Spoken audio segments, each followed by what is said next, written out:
see we're all ready to go. It's 6:30. Let's get started if we're all ready to go.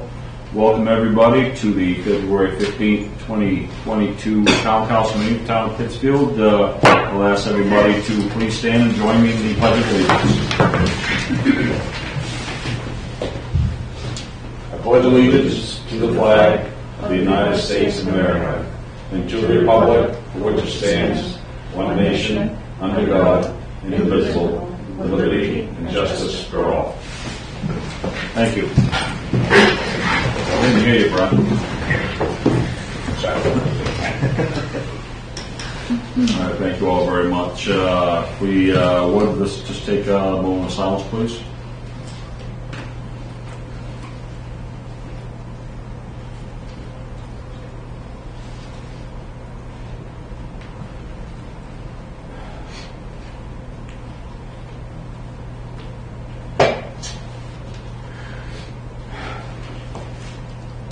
Thank you all very much. So let's move on to item number 2, the adoption of the minutes of the regular meeting held on February 1st, 2022. I'll look for a motion, please. I'll make a motion to adopt the minutes for the regular meeting on February 1st, 2022. Second. Moved and seconded. Any discussions or questions, councilors? No changes, queries? Very good. Hearing none, I sense we're ready to vote. All those in favor of adopting the minutes of the regular meeting held on February 1st, 2022, please signify by saying aye. Aye. All those opposed, nay. Ayes have it. The meeting minutes have been adopted. Item number 3, presentations, congratulations, and introductions. If you would, please, Catherine. Yes, thank you. The first presentation or discussion is on the town's budget and mill rate history. And so I've done some background going back through all of the town's records, and I've looked at the state reports, which I've put together for the last 10 years. And so I'm thinking we can have too much information or not enough information. So I did learn 2 things, which validated 2 items that I knew. Is that in reviewing the town's valuation and commitments for the last 10 years, at least 10% of the town's land and buildings are tax exempt. So if you add this onto the town's value, that's a massive amount of value. We're very fortunate to have all of the different entities and organizations here in town and to own so many wonderful things in the parks and everything, but there is a cost to that because the rest of the tax property picks that up. The town used to be 28% personal property when I arrived, which was massive. And we were very, very fortunate that when there were periods of, I wouldn't say depression, but down economy and businesses closed, we did not have the problem that some of the mill towns had that had percentages like us. We were very diversified. At that time, the state law also changed so that much of the personal property is no longer taxed. Some of it is taxed, a small percentage. Some is not taxed after you purchase your new items, so there's no tax. And then some items, the town receives a reimbursement on some items 50%, on some items 60%. So I had planned to talk to the assessor, but he's been on vacation. So I'm going to put together a very simple chart for you all, but I want to talk to the assessor first to make sure that I take the exemptions and the reimbursements out of the proper account so that you can get a nice 1-page summary with some background information on that aspect. So you can see that part of the issue of having a high tax rate, which we do have, we were in the top 15%. Back in 2002 when I arrived, you were back, as Mr. Sally said, in the 70s and 80s too. I can document that. And you did have extensive personal property, and now we're way down in terms of personal property because most of it's not taxed. About 5 to 6% is taxed now. But there is a reimbursement, and in order to calculate this correctly, I will want to talk to the assessor. He should be back from vacation. We'll make a simple 1-page chart for you all. But I thought other information would be helpful too. It would be interesting to go back over the last 10 years, and I have all that data. I don't want to create items you don't want, but I thought it might be interesting to look at the municipal budget, the total, the total of the school assessment, the total of the county assessment, the mill rate, and the percentage of the tax bill that the municipal, school, and county budgets were. And then to look at the trends in the municipal budget. Mr. Sally is exactly correct. In the last few years, the municipal budget has increased drastically. The process that the town council utilized to review the budget changed from having a percentage or a cap to where it was open and departments could bring in the items they felt they needed, and then they would be reviewed in detail, which they were, by the finance committee and the town council. And so this is a good discussion to have. I thought we'd have it a little bit later, like during the summer, so we get ready for the budget, but we can do it in the months coming up and do an analysis of all of this, which will help new counselors and be a reinforcement for those that have been on here for a while. I'll also look over the non-taxable properties, the personal properties, and try to put this into summaries that will be very clear. Is there any other information that you'd be interested in? Eric, anything? Yeah, I've actually been digging into this a little bit myself in a different way. I did a little digging, and I think I'm correct when I say that the last valuation of the town was done in 1991. Like boots on the ground, going to a property and doing a schedule of that property. Does that sound right to you? Yes, that would be correct. The full valuation. The town at one point put monies away toward a valuation, set up a reserve account, but the cost was over $200,000 when it was bid out and talked about. So over the years, when the budgets became more difficult and there were down economy, that money was taken out and the account was closed. And so what has happened, and what should happen again, especially because, and this is a good point, because the values have gone up drastically just recently, Well, we did a factoring process. And that's different than, I guess, where I'm going with it. I guess I'm not necessarily advocating for a full valuation of the entire town. And what I'm thinking of, or what I've asked some people about, is what in the last 30-something years, how many things have gotten added to these properties that were never pulled for a building permit? So how many decks, how many bathrooms, how many garages, how many sheds, how many driveways, how many all this stuff adds property value. I'm not saying that we need to go out and raise everyone's taxes, but I think you should pay for what you have. I mean, if Craig put on an addition and got a building permit, and then I put on the same addition and didn't, why should I not be paying tax on the same addition? So it's kind of, I mean, we hadn't really talked about it, but that's kind of my brainstorm was we ought to be thinking about, maybe we should do, break the town into quarters and do like St. Albans did the same thing. They did a boots on the ground guy, and he went around and checked properties, and the value of the town went up drastically just by making sure that people were paying for what they actually had on their property. So that, if I may respond to that, you and I talked about this briefly before, and I like that idea, and I'll advocate for that as much as we possibly can. So what I'm suggesting, at breaking up the quarters, we just keep it in the districts, and that's something that, with the feedback from the town manager, we can talk about. As you said, we can continue to talk about this until then, but when we get the scheduled one in late spring, early summer, hopefully sooner than later, hopefully before the budget, maybe it won't be ready for this season because it's a long process. Right. But yeah, I appreciate you bringing that up. I think I kind of went off on a tangent compared to what you were talking about. But that's okay. We kind of get because No, Mike it's and I related. talked about it. I hadn't really It followed is through. I was all supposed related. to do It's some not homework, and I related. didn't get all my homework done. So I'm not Well, prepared. neither did I, Eric. Neither did I. That's why I'm trying to blow smoke and mirrors away. No. Seriously though, I think it's a great idea, and that So deserves a I follow-up. agree, we don't need the full revaluation, because one, we can't afford it, and two, it's very expensive. But you can either hire somebody or make an arrangement to go beyond what we pay for the assessing the actual items that we're doing, and have somebody check the different areas. And there's a factoring process, it's a study that's done every year with the state to make sure that we're near 100% valuation. And I think we'll find we're slipping now, just like this whole area, because of all these crazy sales that have been going on. Well, that, and it's like saying the last 30 years there's no improvement in the same properties.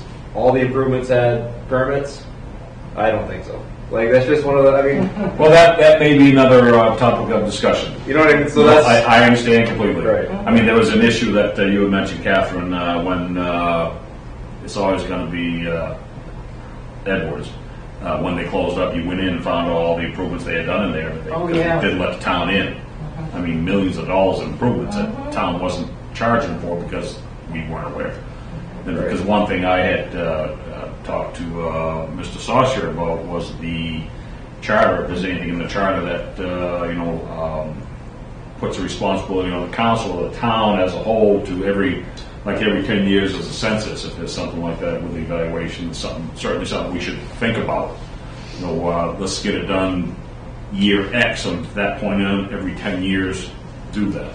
So you are, Because 31 years is way too long. so you are supposed to do a reevaluation, but if you do a factoring process, which worked out well for us in terms of making the mill rate go back to 100%, so it looked correct. So it was correct instead of having one that was like, really, really high. Like let's say Bangor had this. The mill rate was up around 30, but it really wasn't. It was like 23, 22 or so. So the factoring process is something that the assessor should do, making sure that nothing is out of whack. Generally, what can be out of whack is shoreland property, and ours is not, the extreme level of beaches and things down in southern Maine. Shoreline property's fine, you don't need to look at it. So it should, that should work out fine. So we'll talk to the assessor when he arrives back from vacation on the information that I need to do the charts and make sure they're correct. I believe they are, but I want to double check because the laws have changed on the reimbursement since I last did this. And then we'll talk to them about the factoring process, and then how do we go out to make sure that everything's being picked up. Yeah, okay. Yeah, okay. That's good follow. Thank you That for that. sounds good. Thank you for your input there. That's all a rounded approach there, so that is good. Put that away. All right, so the next item is community and economic development activities and events. And I will be very brief. I did put together some information in the report for economic and community development. We're still on schedule with the state on the revised schedule back about a month or so or two, so that's good. As we know, the schedule got way behind in the beginning, but now they're going right along. Our engineer from Haley Ward, chosen for the sidewalk project, met with the Maine DOT principal engineers, and they've worked out the items that need to be done and when they need to be done. And so we are going to have a meeting with Haley Ward's electrical engineer. I would say the Chimbro engineer that's helped out with the electrical system downtown, and Tom Chadwick, who's worked on the electrical system. We have a very unique setup with the street lights and how they're run, the wires are run under the sidewalk and the control box and everything. So we need this reviewed so Haley Ward understands, what we'll be doing to update all of this as part of the Main Street project. It's not only a sidewalk project. We've got a whole variety of items that are involved. The new street lights that the town owns will be an integral part, and fixing all of the electrical setup for the traffic lights and everything will be very important. We've got additional monies to do all this because of the increase in prices and everything from the Northern Regional Border Commission. And so all those deadlines for submittals are coming up. So on the timeline that I'm working on, as soon as we meet with the electrical contractors, and I'll have the last piece that I need, and we'll have a very long timeline of different steps to do for the different grants. And so that goes along with B and C on the whole properties and everything. I did want to note that Annalise is here for her agenda item later. And I wanted to mention on the Main Street Sewer Main Rehabilitation Project that we received DEP approval to proceed forward. They have the ARPA requirements and they can move forward. As you know, we had a clean water loan that we applied for, competitive, for Main Street. And at the time we applied for it, we applied for the link. We have since found that there are certain areas from the review of the company to go through the lines that we have 3 areas that need to be fixed, and Annalise can go into details if you'd like. And we have the cross-country line down at the end that runs from Main Street near the end of the DOT project and the urban line by C.N. Brown that runs through behind the properties where Main Street where Mr. Gray lives over to Stinson Avenue. So this is a line that we need to look at and determine if we're going to fix that or not. I did talk with Annalise in case these items came in less, would we be able to use the monies on another project? And I expect we probably can. We don't have a definite answer. But when we did the Teltoma Avenue sewer project, it came in way under bid. We were allowed by DEP and the Maine Bond Bank to switch the monies to another project. So we'll look at that option too. If the construction costs come in higher, we'll have to figure out what to do with the overall project. But we did receive confirmation that we're ready to go forward, which means we need to file the clean water loan application, which is why the ordinance is on the agenda this evening. As far as Annalise and I know, and what has been done in the past is that you borrow the entire sum that you applied for, and then they take the grant or the forgiveness off the top of that so you don't pay interest on it. And so we still need to borrow the entire $1,068,000. And so that is the project that we applied for Main Street. So that's coming up a little bit later on. And I did want to go forward so that we could do all the design work and everything to put the contract for Oliver Associates on the next agenda because they've been working on the project for sort of for free all along here. And we need to move forward. And in the past, when we've gotten awards, we have worked with them because they are our contractor and the four were just assisting us. And so that item would come up on the next agenda. And I think that it's relevant that we keep the same engineer simply because they're very reliable. And this is a project that we need to make sure we don't have any errors on or omissions. And Annalise, did you have anything you wanted to say? Basically, the project needs to get done before the DOT work, obviously, because we need to get the sewer work done. Some of it will be in the cross-country portions, so that could be coordinated along with other things. But I think the desire would be to try to get everything done if we're successful in obtaining the job, get it all done by May. It'll be a little bit challenging because with the cross-country sewer, I think we're going to probably leave some of this cross-country where it's at, but make it a lot more reliable because of the concrete road base and the cost of getting it out in the road and the expense for the homeowners too, where they already have their sewer services going out back. So it's going to be kind of a select little areas that we're going to be doing. And it seems like it's a lot of money, but everything bidding right now is a challenge because of the economy and inflation. So we'll try to be really efficient and hopefully get a reasonable contractor. Work in this area tends to bid pretty well compared to some of the other communities we work in. There's a lot more contractors in this area than some of the areas where we would do work. So I'm hopeful that it will come in within our funds that we have. And we're very fortunate to get the grant funding the DEP was really fair about providing that to Pittsfield because we didn't first qualify for any grant and then did get the Recovery Act funds. So it's good all around.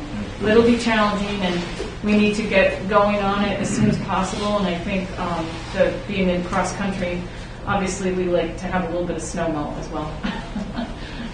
We can still survey in the wintertime. You don't like the challenge? No, it's good. It's just sometimes you can't see everything underneath the snow. Yeah. Yeah, thank you. All right. You all set, Catherine? Yes, thank you. All right, very well, thank you. We'll move on to public hearings, Catherine, if you could, please. Ordinance 22-2, the town of Pittsfield hereby ordains to transfer back to Pittsfield Woolen Yarns Company, Inc., a parcel of land transferred to the town September 2nd, 1997 by Pittsfield Woolen Yarns Company, Inc. by quitclaim deed in Somerset County Registry of Deeds, Book 2349, page 226 to 227, and further shown as Parcel 3 on a standard boundary survey plan for Pittsfield Woolen Yarns Company, Inc., dated June 30th, 1997, prepared by G.B. Robinson Surveyors. Such property was part of a land transfer and is no longer needed as the business is closed. In order to clear up the title and facilitate sale of the property for development, and having determined that the 1,184 square foot parcel has no use for the town council has determined that the property will be transferred back to Pittsfield Rolling Yards Company, Inc. The town council further authorized the town manager to execute a municipal quitclaim deed releasing the town's interest in said property to Pittsfield Rolling Yards Company, Inc. Okay, thank you, Catherine. Since this is a public hearing from the last meeting, there is no motion required.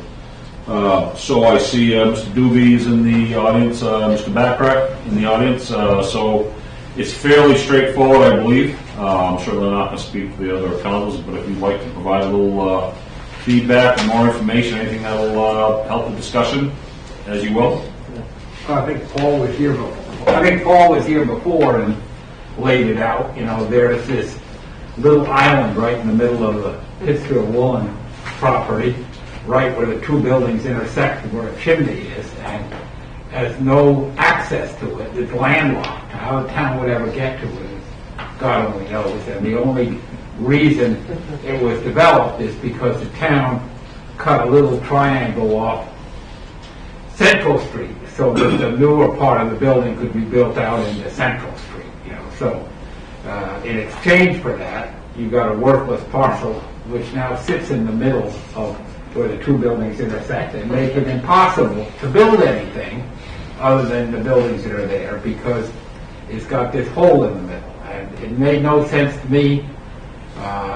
It was negotiated by Dwight Dougherty, the former town manager, who was deceased. I checked with George Robeson, the surveyor, who did all the survey work, and he said it had no purpose whatsoever other than to be the same size as the chunk they took off Central Street, and that he had trouble fitting it in there without hitting the chimney of the building. So that's what we want to put back so that it can be used in the future, and it's no benefit to the town. It's not taxed to the town. It doesn't show on a tax map anywhere.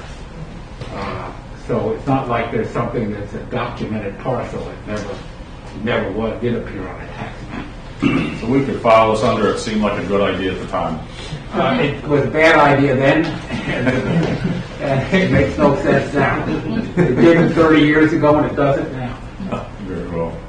Paul, anything that you want to add? No, Mr. Backrack summarized it nicely, and as I think it's well known, we're in the process of trying to Chimbro is in the process of trying to purchase that property from Pittsfield Woolen Yards Company, and this land transfer back to that company will facilitate that to proceed to closing, and then we can get on with our plans to clean up that property and make it a less of an eyesore and more of a beneficial use to both our company and a cleaner, nicer facility for the town of Pittsfield. One last thing. Catherine said that obviously the council wouldn't want to incur any expenses in preparing a deed. I worked with the attorneys for Pittsfield Woolen Mill to work on the proposed deed and get it in final form, and it has been sent to Catherine, so she has an appropriate deed, which I think she's had reviewed by the town attorney. So we are all set on that part of it. All right, thank you, gentlemen. Councilors have any questions at all? No, we discussed this before. It's fairly straightforward, essentially turning ownership over because there's no value to it. Yes, It really is landlocked. I mean, it's maybe park two cars that you have to cross private property to get to it. So I thought the deed was fine. I didn't send it to the town attorney. So I'll be ready to sign that tomorrow when I have a witness. And then we can get it to Fred's office. All right, thank you. Thank you. Anything, councilors? Just one quick question. When does Jimbo plan on doing the work, starting the demo? We're not sure right now, so there's just to kind of walk everyone through the timeline. The current owners, they have some barrels and some things inside of there that they're responsible for cleaning up, and that's well underway. We hope to get that wrapped up by the end of this week. And then provided that everything passes through tonight, that gets completed, we'll close on it soon, and then I would imagine in the spring we'll get in there and we'll start working on the wooden section. The plan is, as I had shared earlier, would be to demolish the wooden structure that's there now. The building has a abnormally high amount of asbestos paneling inside of it and on the outside of it, so there's a significant cleanup cost there that we're going to incur to be able to take that down. And then our thoughts would be, in time, would be to add on effectively a mirror of what's there on the other side where that wooden structure is now, and roughly double the square footage so we can increase our warehousing capacity over there.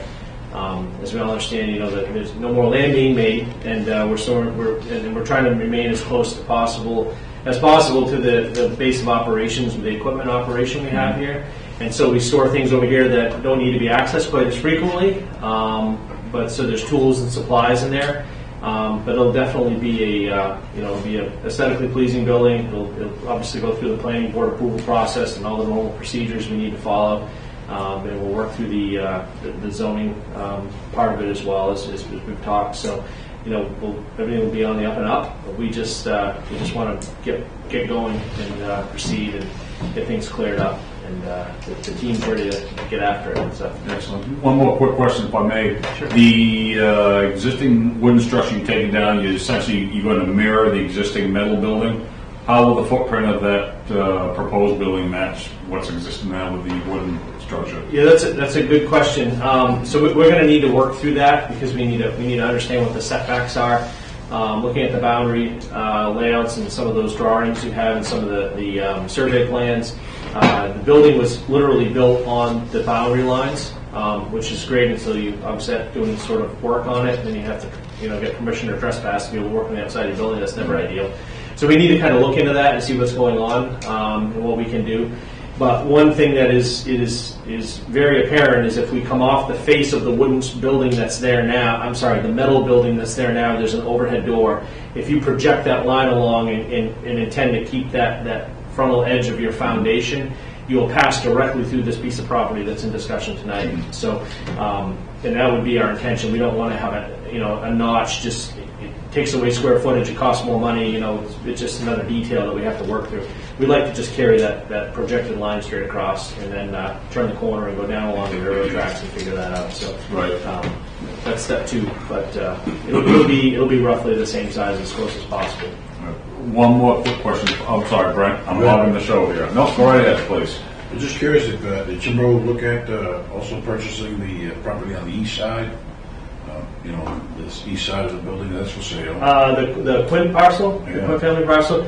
We've talked in the past to them, and it's been up for discussion. It's usefulness and size and shape is kind of subject to debate. I guess we'd have to determine if there's a use, but we certainly could. At least you get some use out of it. That's right. That's right. Just curious. Yep. Thank you. Sure. The property line in comparison to the tracks, railroad tracks. Yep. I know the snowmobile trail goes through there. Yes. Is that going to be an issue? I mean, you're anticipating it, I'm sure. Yeah, we looked at it. Our mission in life is to not cause a disruption in town, and we have some very avid snowmobilers within our organization, as well as in the town's inhabitants. So I don't anticipate it.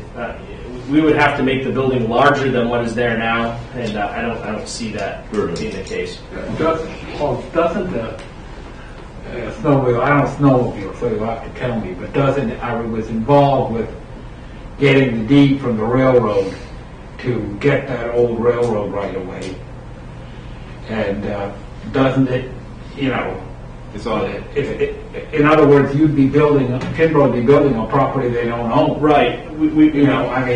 So the trail essentially goes on the railroad property. yes, That is correct. Maine Central Railroad eventually, at one time, discontinued tracks. Dwight came to me and asked me to represent the town when they bought the Pittsfield portion from here up to the town line in Palmyra. The Palmyra Snowmobile Club contacted me about representing them to buy the piece in Palmyra that went further on. Eventually that became part of the town property, but that was never owned by the woolen mill. Yeah. So I don't know that Chimbrow could. Well stated, yeah. Yeah, if anything, we'll be. Unless people are riding their snowmobiles where they should.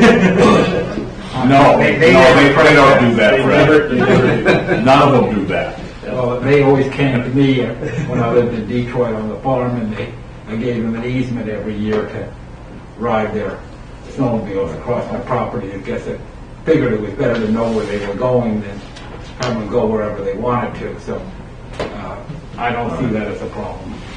All right, thank you, gentlemen. Councilors, anything else? I know I asked all the questions there. All right, very well.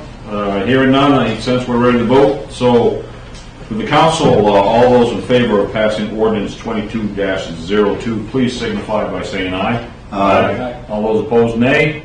Ayes have it. Ordinance 22-02 passes. Thank you, gentlemen, very much for the information. Greatly appreciate it. Thank you. We shall go to reports now. Catherine, if you would, please. I'm sorry. Let me start off here. We have Finance Committee report. And I will say no because you weren't sure who the chair or the date was. Ordinance and recycling. It's not that. Okay, very good. Thank you, gentlemen. Very good. And let's go to committee updates by Town Council Manager. What that is? What am I missing on that? Let's see, Planning Board did meet at the meeting last evening, which was a regularly scheduled meeting. They had one site plan review on their agenda, which was the town hangar project. The project was found to be in order, which was a wonderful application, all in order, paid for by great funding.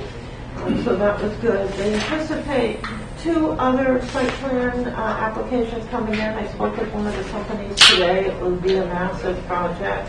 I know Jason's working with another individual on their project, which will be really good for the town. And we have a couple of others wandering around. So this will all start up when we hit April or May, and then the planning board will be quite busy. Thank you. All right, thank you. Town Manager report, please. Yes, I will be brief on this. There's 2 items I'm going to leave to the end, and we'll come back. We'll come back to talk about the code violations and the town attorney's recommendations, as well as the request for proposals for the 2022 paving plan that should be put together shortly. So I wanted to get some input before we did that. And so on the town manager's report, the first 6 items are regular items that we talked about before. I put the town manager's report on the town website so anyone can go in and look at it, and so they can go over the different items, being new citizens and everything, on dog licenses, transfer station stickers, online burn permits, online services, online council materials, and using the reuse center. Thank you. So going on to some current and upcoming activities, Community Development Block Grant number 7. I had reported very briefly because it all intertwines with the Main Street project. We're going to get some pricing estimates and bid specs put together on all of the electrical work once we understand exactly what is under the ground and how it's all hooked up. And so a number of people in town have worked to keep the lighting situation going after it blew out a couple of years ago. Number 8, the airport hangar apron and taxiway project. Everything was going along beautifully to the point of where it was so wonderful. We got an email that I read this weekend that talked about an issue with the contractor pulling out of the project. And so the contractor wanted a 26% increase in their construction costs because they tried to order things and decided there was a bid issue. This is something that we're going to be talking with the federal government, several representatives of the state, Maine DOT, the town's engineering contractor, and then locally the fixed-base operator, airport manager, and myself. Without going into specific details, there's a lot of mad people right now, but basically the engineer made a big boo-boo, and so now we got to straighten it out. So we will meet on Thursday to find a solution to the issue. The engineer is working hard to try to figure out how to straighten that out. And so the state has done a lot of work for us. They're going to offer another multi-year, adding another year onto the grant, so we get another $150,000, which is good to help us. And also, another community airport down in southern Maine will lose $95,000 if it's not spent. The money will go back to the federal government. They have no project for it, so they're going to sign the monies over to the town of Pittsfield, which is wonderful. We can be given another year in paying back Rangeley, which will be very good, and Rangeley has agreed to that. So we're working on this overall process. Maine DOT has been very, very helpful. And so we will see what the solution or possible solutions are, and then I'll report back to you. Right now, these are the different ideas that we have. I will say the Maine DOT has been absolutely wonderful to work with. They want to use this as a model project, because there's a few items that now need to be changed to make it a model project. But we'll keep working on it. It's been a project we've worked on for the last decade. Of course, we had to take care of all safety issues and all items, construction items at the airport first before you can have a new hangar. And hangars are not items that you can normally use your entitlement money for, or you can do certain grants. So it's difficult to put together all the monies, which were all put together, and now need to have a few little changes. And so I will report back once we have the solution here, and then how to avoid that in the future. Who was that contractor? The contractor is Blaine Casey. Okay. It's not a contractor we had before, but one that's known in the Augusta area. Okay, thanks. So I'm going to skip over the paving plan, because we'll come back and talk about, what roads you're most interested in. I did want to report number 10. This is very important, and Annalise is here. The 2022 Clean Water State Revolving Loan Fund came out, and they're very aggressive in bringing the money forward. And evidently, there is a lot of money coming, in addition to all of the infrastructure money for the next 5 years. Clean Water will be getting a large sum of money, so rather than the town of Pittsfield competing with other towns that have much higher sewer rates and lots of environmental issues, which means they get the money first. Often we tag along and get at the end of the list before the cutoff, or we're on the cutoff, or we're right underneath and somebody drops off and we move up. There will be more monies available, so it's likely we can get some projects, which will be great. But that also means you have to borrow money, and then you get some forgiveness toward it, just like the Main Street project, if we're fortunate. And if we're not fortunate, then we just don't go forward with the projects if we decide we do not want another loan. That's up to you all. But there are some projects that we'll have to figure out along with the paving and along with what we think should be done in the community. And we do have a list that was put together by Oliver Associates when they did their first sewer study for the town of Pittsfield. That had $9 million worth of projects on it, and we were able to do, I think, about $3 million now, and then the Main Street project. So there are plenty of sections of sewer that have infrastructure issues in terms of infiltration. And then we did find on the work that was done at Forest Park, that Annalise just got the study, because the company that was doing that going through had some issues, and I did get the study to her. But as I understand, they didn't finish it because they got to a certain point and stopped. Right, they didn't finish, and they've got a little bit more to do. We have a little bit more budget to do, but we won't be able to fit everything in the original budget. And I want to review what they've done so far to understand the condition, and then try to spend the money we have where we need to. And I just got the video yesterday, so I haven't had time to look at it.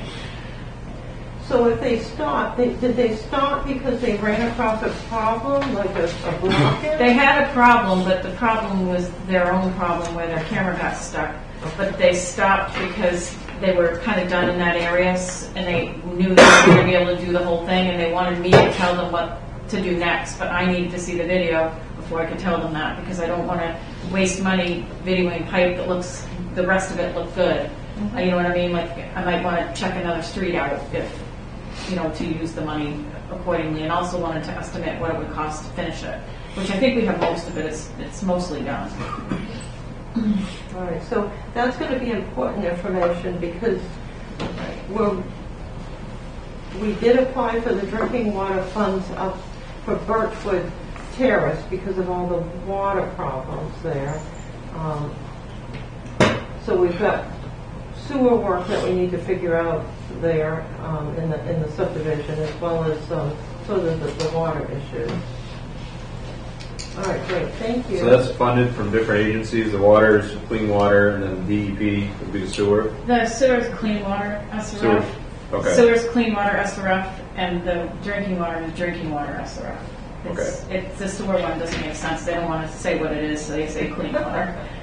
Yeah, okay. Talk about smoke and mirrors on that one. So you have to apply for funding from two different sources, which makes Right, it interesting. Yeah, the water, we'll talk. It's not as easy to get as the sewer. Yeah. Very good. I'll skip ahead to number 12, computer services, managed services, onboarding. The company is still trying to get all of their computer equipment. They are doing some work on the software and phasing and everything, and asking us questions about our server here and other items. But as of yet, we do not have a schedule because they do not have all the electronics enough to put together. They did start to try to put them together, but they're missing too many parts. We'll skip over code enforcement so we can hit a few other things. The planning board really needs members, and they are trying to recruit members. We have currently 5 members on the board. We need to have a couple more members. So anyone out there that likes to work on building projects, looking at developing the town, or looking at how the town develops, this is a very easy board to be on. There is a planner that works with the planning board and reviews all the plans and provides guidance and help in interpreting the ordinance requirements, which is very helpful for the members. The meetings, if they're working on planning issues, maybe 2 or 3 hours long. If they're working on one site plan, that's an hour usually, once a month. Except if they're IRNE applications or they're not working on a project. So it's a very important board for the community. So anyone that's interested, would like to have you come in and apply. And then skipping down quickly to water and sewer issues, Annalise and I have talked about many items, and we have all kinds of projects to work on. I did want to mention that all the water sewer billing has been done. I've learned a lot because I hadn't worked on that before. We will be working on how to deal with the meters that we're reusing and the issues that have developed from them or not using any of the old meters. Currently, we had done an order way back in the summer, and supply chain issues are drastic in getting meters in. And so they've been delayed several times, and we have applications of people that need a meter. So we'll be working on a plan of action to address that. And in terms of the citizen who had heard that somebody hadn't been billed for 5 years, and going through all the accounts to determine the issue with the meters, I went through as many accounts as possible and looked around. I think this is something that we'll need to look at in the field to see if it is something that's happened or not. Right now we don't know if it has happened. But in thinking about this, it might be something that water sewer would have gone out to turn off some of the turn-offs, and the turn-off didn't turn off, and then the people continued to get the water. Or more likely, the person left, it was listed as turned off, and then somebody moved in. I mean, there is a possibility that could happen. Or somebody could have hooked into the one on their own. There are some places where there's 2 or 3 houses on a line. You could stick another line in, Things can happen. So we figured that once it got to be spring, that would be a good project to look at the turn-off listings that the town has, go out in the field, and all the associates would check these out to see exactly what's going on. And it may be it matches all up, or maybe there is somebody out there. But it sounds like something good to do. It sounds like a water meter assessment, like the tax evaluation. Yep, exactly. and we may not find anything, but we might find some other things too. We have had people that have siphoned off water, so, you can have some interesting situations. But in any case, we've got a lot of positive projects to work on too, and I listed those at the end. So we'll be working with all of our associates on all these items. So I'll go back to the code enforcement. So that is on page 7 of the town manager's report. So I put in the town manager's report as well, in the last one, the recommendations from the town attorney's firm that looked over all the paperwork that was consolidated from the different enforcement actions that are taking place and the work that the property owners or others had done to the property and what their recommendations were. So the town attorney had indicated 153 Washington Street totally is a dangerous building issue and could go through the dangerous building statute. I mean, this is a ridiculous situation. The property owners have not signed for their certified letters, but we have tracked them down and talked to them. The code officer was told to keep calling all the different numbers until we got them. And the citizens have indicated that they like to have the building burned. So Bernard was going to look into that, but it is very close to all the lines and everything. So he has to do some research on this and talk to CMP and see if it is a possibility. And then you have to figure out wind direction and everything. If not, then I did talk with the building inspector and the public works director, and to get this building down so the town doesn't end up doing it some way down the road or have a lien issue and end up with the property, perhaps we could haul in a dumpster and have them tear down the building and then we'll haul it to the dump. Something to get this done. It's an eyesore. It is a dangerous building in my estimation. I know they've covered up the foundation holes, but it looks ridiculous, basically. What about could the town take the excavator and smash it down in the cellar and let the fire department burn it? We could do that if we have, the permission and the sign over and everything. Yep. We have to be careful. There's so many houses and there's wires all around that. So that was something that Bernard was going to look at in detail. You talking about the one on Washington Street? Yes. Yeah. I mean, I don't see how they can rehabilitate this thing. No, I'm just thinking about the burning part of it. Yeah, the houses are right there, so there's going to be a smoke issue. But it's something that should be looked at. And when the code officer talked to the property owners, they were sort of interested in having the building burned, so at least they're moving forward with thinking about something. Next one is one. Bernard's on. Can he comment to that right now? Pardon? Bernard's on right now. Can he comment? Or Yeah, Bernard, did you have any comments you wanted to make? Briefly, please. Bernard's an option. He could. I really haven't been looked over since Catherine and I talked, but I suspect that one of the things is if you knock it down, it's going to be very touchy for us to burn it because the EP is going to be all over us. But I will go look at it, and I suspect that it's probably not going to be possible because of the closeness to the electric system. But I will go look at it and see what I can figure out. Thank you, Bernard. So if that didn't work, we'll talk about whether we could bring a container over and they would agree to take it down.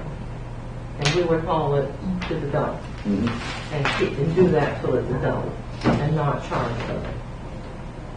Or charge them a minimum or something. We'll think about this. But that would be better than going through the whole I just think you gotta be careful. Whatever you do with the precedents, Yes. you gotta be careful. That's all I'm Yes, gonna we've say. done this before, Yeah. but you have to do it in extreme cases only. That will be a little encouragement. We've done it before, but that encouragement didn't work. What was it, Leonard Street, I think? Yes, it did not. It Town wasn't had the first donated time. a trash bin that was filled, and not too long later started filling up. It's actually on this list here. Yeah, it's next. 140 Leonard Street. Okay. It worked for a while. It I believe, would be a minor investment to clear up the property. Yeah. So 140 Leonard Street is next, and so this is the one that we spent all the time on, actually went to court.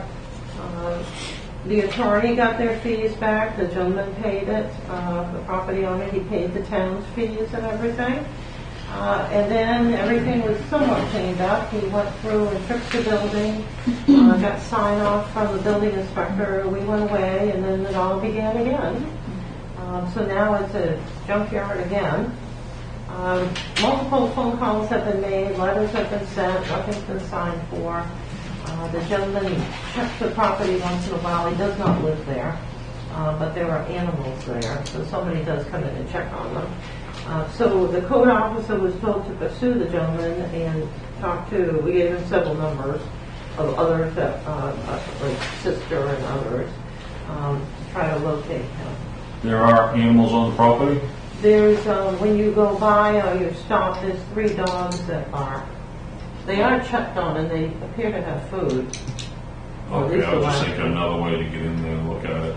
In the note, Go through the animal welfare.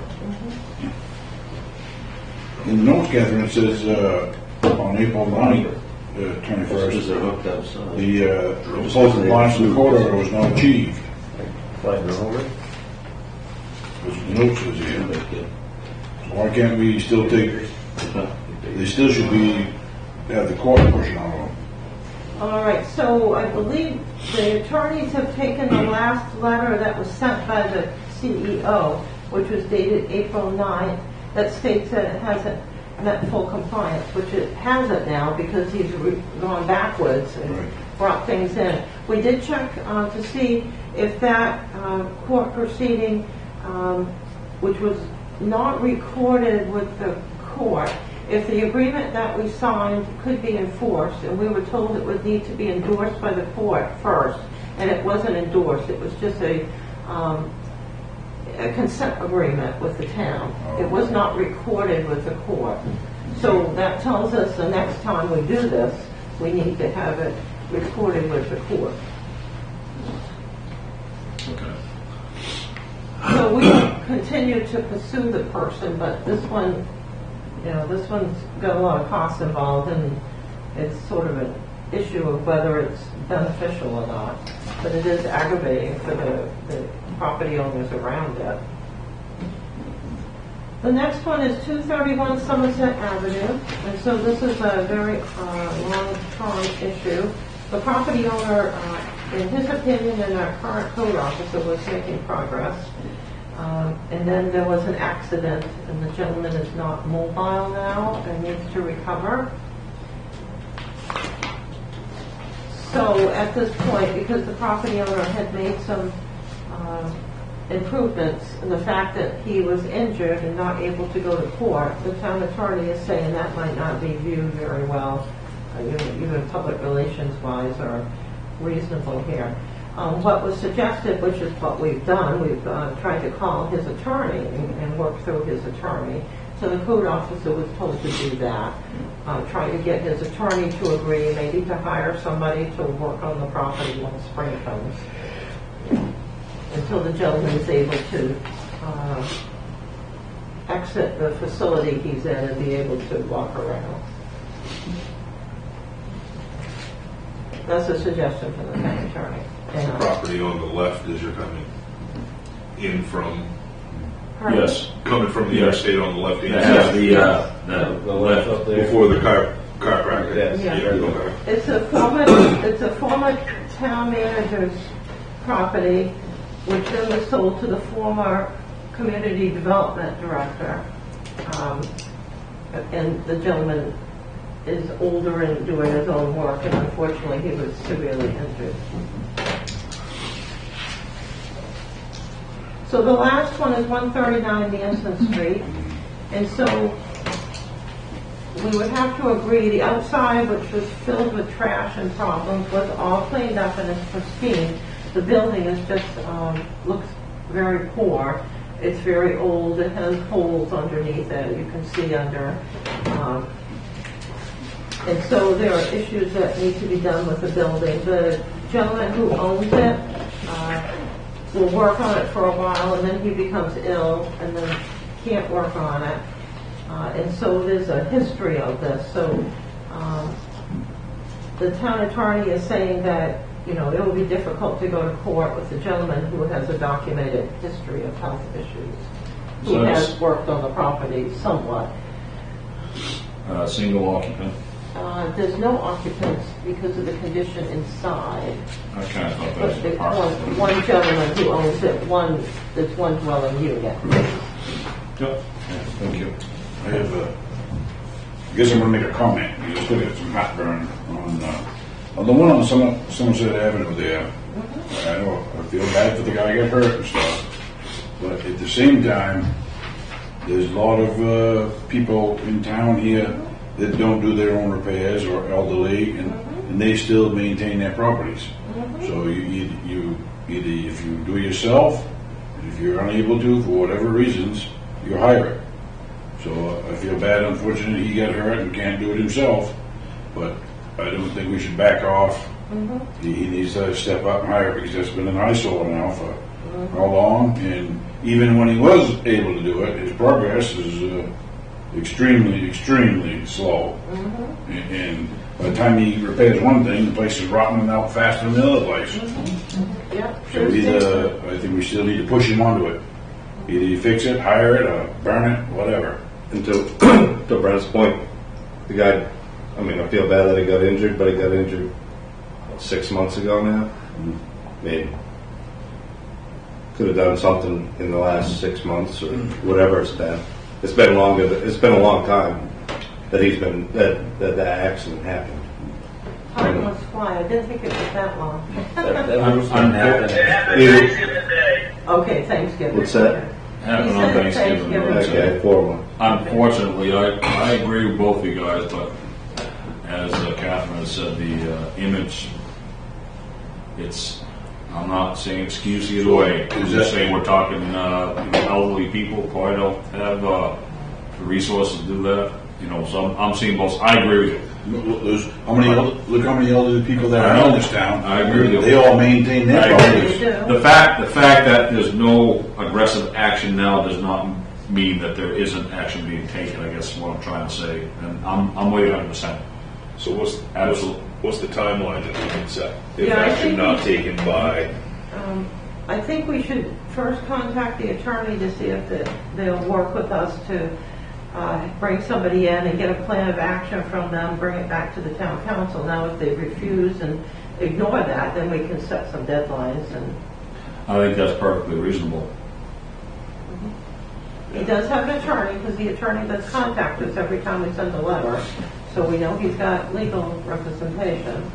So we should be able to work with that legal representation. So, can we, as what Ron had said, and I think it's a very good idea, to keep this thing moving, reach out to this gentleman via his attorney and ask for a timeline. Set up a schedule, work at that. We need to set goals for him. We can't keep it open-ended, because it's not only the last 6 or 7 months, it's been 6 or 7 years. Right. right, and it can be realistic. I mean, the gentleman's incapacitated, he's obviously communicating via attorney, so not able to do much of this himself. I mean, that's fine, but realistic doesn't mean stop. Yep. I agree. All right, so if we're in agreement, we'll work on these in the manner in which we've indicated, but we have the votes on the record to go forward with the ADB if we can't get anywhere here, Yes. or do the dangerous building, but try to get these worked out in a reasonable fashion with timelines. And then Bernard's going to do some research on the building for Washington Street. And if that's acceptable, that's how we'll go forward here. And then we'll bring back the results to the town council. So the next one is paving. This will be more interesting here.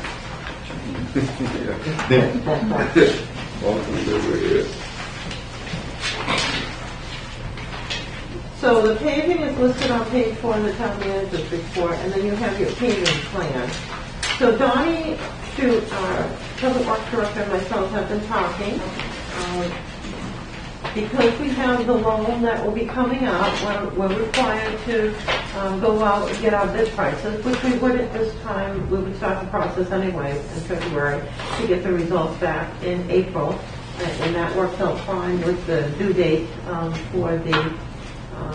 for the loan at the Maine Municipal Bond Bank. I got the application filed on time. It was a several-day process with a massive filing, but it is done. And I'm all updated, so if we did go get one next year, I can use some of that information. So we would need to talk about the paving. And so I'll tell you what Donnie and I talked about. I think everybody has a different idea. We have $1 million. We have the, if we were going to spend it all. We would have the $70,000. And so I have talked and reached out to Plymouth Engineer on the bid specs that we did previously when we bid these projects out, and they came in over budget, and I put the new prices in. So I'll talk with Plymouth Engineering about reissuing the RFP. We'll bring it into the town council and list the one culvert on Sebastopol Street that remains. That was of two culverts that were identified by the state. The town owns these culverts. They sort of call them bridges under the bridge report, but they're large culverts. One was relined and worked out perfectly. I would think we would reline the other one. There's no need to dig up the road and have a massive environmental issue with everything. DEP permits if we can reline. And then we have abutment issues on Mosher Bridge, which is on the Crawford Road, in which they're moving over and need to be fixed. So those are the two projects that would go up to bid with your approval. On the paving, Donnie and I talked about the certain sections out in the country which are deplorable. You could pick out all kinds of roads to pave, and $1 million is $1 million is a lot, but with paving costs now, that's not unfortunately, it's not a lot. So the end of the wet road is horrendous. We can't do the entire length of a road because we'll pretty much use up our money, but we should try to use the money so that we get as much bang for our buck as we can. So we thought the end of the wet road, a section on Beans Corner Road, which the road is very, very rough. Yes, it is. The people need to feel some confidence that something is going to happen at some time. And maybe we don't rehabilitate these and completely reconstruct them. Maybe we just reclaim them, if that's possible. That could save some money, and we'll look at that. We thought some sections here in town on roads that can be saved so that they'll have, quite a lifespan. So pick up some of these smaller roads because they actually don't cost much. And that way the high traffic ones on North Lancy Street, that really needs some work. It's by all the businesses, there's a lot of traffic. There's several subdivision roads. Perhaps we should save out some money from Birchwood Terrace if we're able to do the water work and we solve whether there's any sewer issues there. There may be no sewer issues. So we would save out some money from Birchwood Terrace because that has had at least 10 breaks along the road. One, as soon as one is fixed, it just all went at once and nobody knew it was an issue. And then they just kept breaking all the way down the road. That would show some confidence in the subdivision that there will be work that's done. Some of the towns recently were just talking this week because everybody's thinking about their paving, and they're talking about whether they should look into chip sealing because that does save money. It is rough. I have done it before. I don't like it, but it might help out on some of the dead-end country roads. So Donnie and I were going to go look at that too. So those are sort of our ideas. We would pick out some areas in the country, some areas in town, so that everybody sees that there's hope that there's work that's going to be done. That will be transparent to the potential water and sewer work, so that... Yes. Because I would assume where the overlap would be the priority. It would have to be. Because this year's going to be very busy for that. If we don't act upon it, it's going to jeopardize whatever we have for funding. It's hard to line up the water and sewer projects. Easier for the sewer. The water is very difficult to get, as Annalise said. Yeah. Very difficult. Yeah. because we wanted to do Birchwood Terrace. Right, I'm not sure the drinking water program application is gonna happen for that one. You don't get, like, with the DEP, you can get a loan at least. With the drinking water side, you compete for the loan. So on the sewer side, you're not really, you always can get a loan. But on the water side, you're competing to get the loan, so it's hard to get the funding on the water side. Yeah, the sewer side has a lot of money, so you have a much better chance. Right. On the water, we would end up underneath the line often because our water rates are not very high. We might think they are, but Right. compared to the average, we're way under. Even when we had the water rate increase, we're still under. So, we may not be eligible, and we don't have water contamination, which is good, and those are the projects that should be funded first. So when you have all these breaks, it's on Birchwood Terrace? There's been Or is it on Hamilton? And they've been in both places. I mean, it's just some things that when that was built wasn't really done the way we would recommend. Hamilton had 2, Birchwood had like 10 all of a sudden. Yeah, we actually focused a lot on leaks this year because of the overpumping and found a lot of them. the Birchwood Road itself isn't. They're all relative, but that one isn't the worst one. I've been there. That Hamilton Terrace is awful. It's awful all the way around, and that's really probably the main one that people drive up in there. But at the same time, you do want to kind of marry it up with the water and sewer. What about Maple and Hemlock?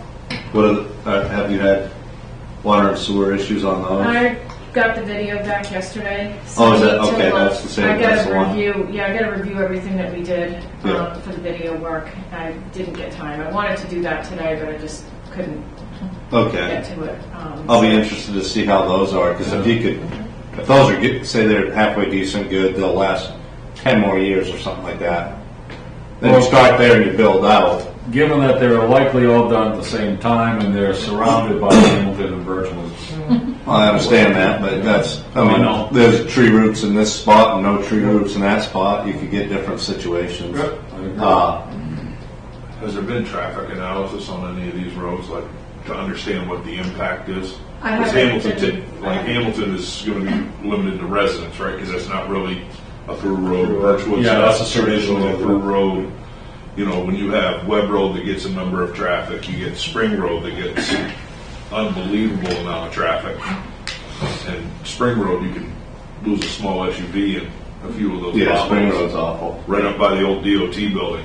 Thank God for the ice right now. It makes it passable. You're right. I mean, it's unreal. So that's what I was wondering. And Beach Road as well. I own property there, so. But, I guess that's what I would want to know. Like, what's the impact, and where are we getting our biggest bang for our buck out of that impact, right? So traffic would be a huge consideration for me on how many people use that road daily. Question, just ballpark figure. Do you recall the last time Spring Road was paved? It's got to be 15, 20 years, hasn't it? It was done in 3 sections. One section was completely rebuilt. MDOT went in and paved it because we pestered them because it was broken up so badly because of all the trucks and everything. How much time are we looking at on Yeah, that? so I think it's been at least 12 years. 12 years? Yeah.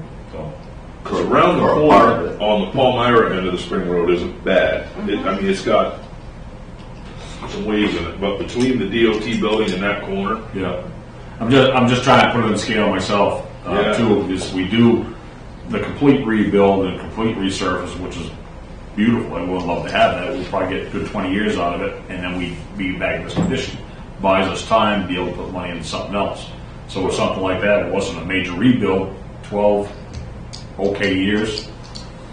So that's something that we're going to look at after town manager and Mr. Shute come up with a list. We'll look at, how do you know this street existed, let's not do that. Or, as you guys said, Right. the Spring Road is high traffic. I know the Webb Road's been that way for ages. I think 3 out of my 4 terms on the council we've been talking about the Webb Road. right? Library also is high traffic area. That's gonna get higher. What's If that? they cut off Stinson Street, that's gonna get a lot higher traffic too. Library? Yeah. Right. Yeah, that was one that we tried to apply for some money for, but evidently, didn't make it. Annalise, do you know like I know we have a water and, well, we have a sewer map, but do we know what sections of the sewers were replaced when and how old they are? We know so we know everything that we did, obviously. And we know the sizes and materials on a lot of it. You don't have the history but on. we videoed a lot of it, so we've done video inspection of a lot of it, so we have that information as well, so we could tell what materials are in a lot of areas.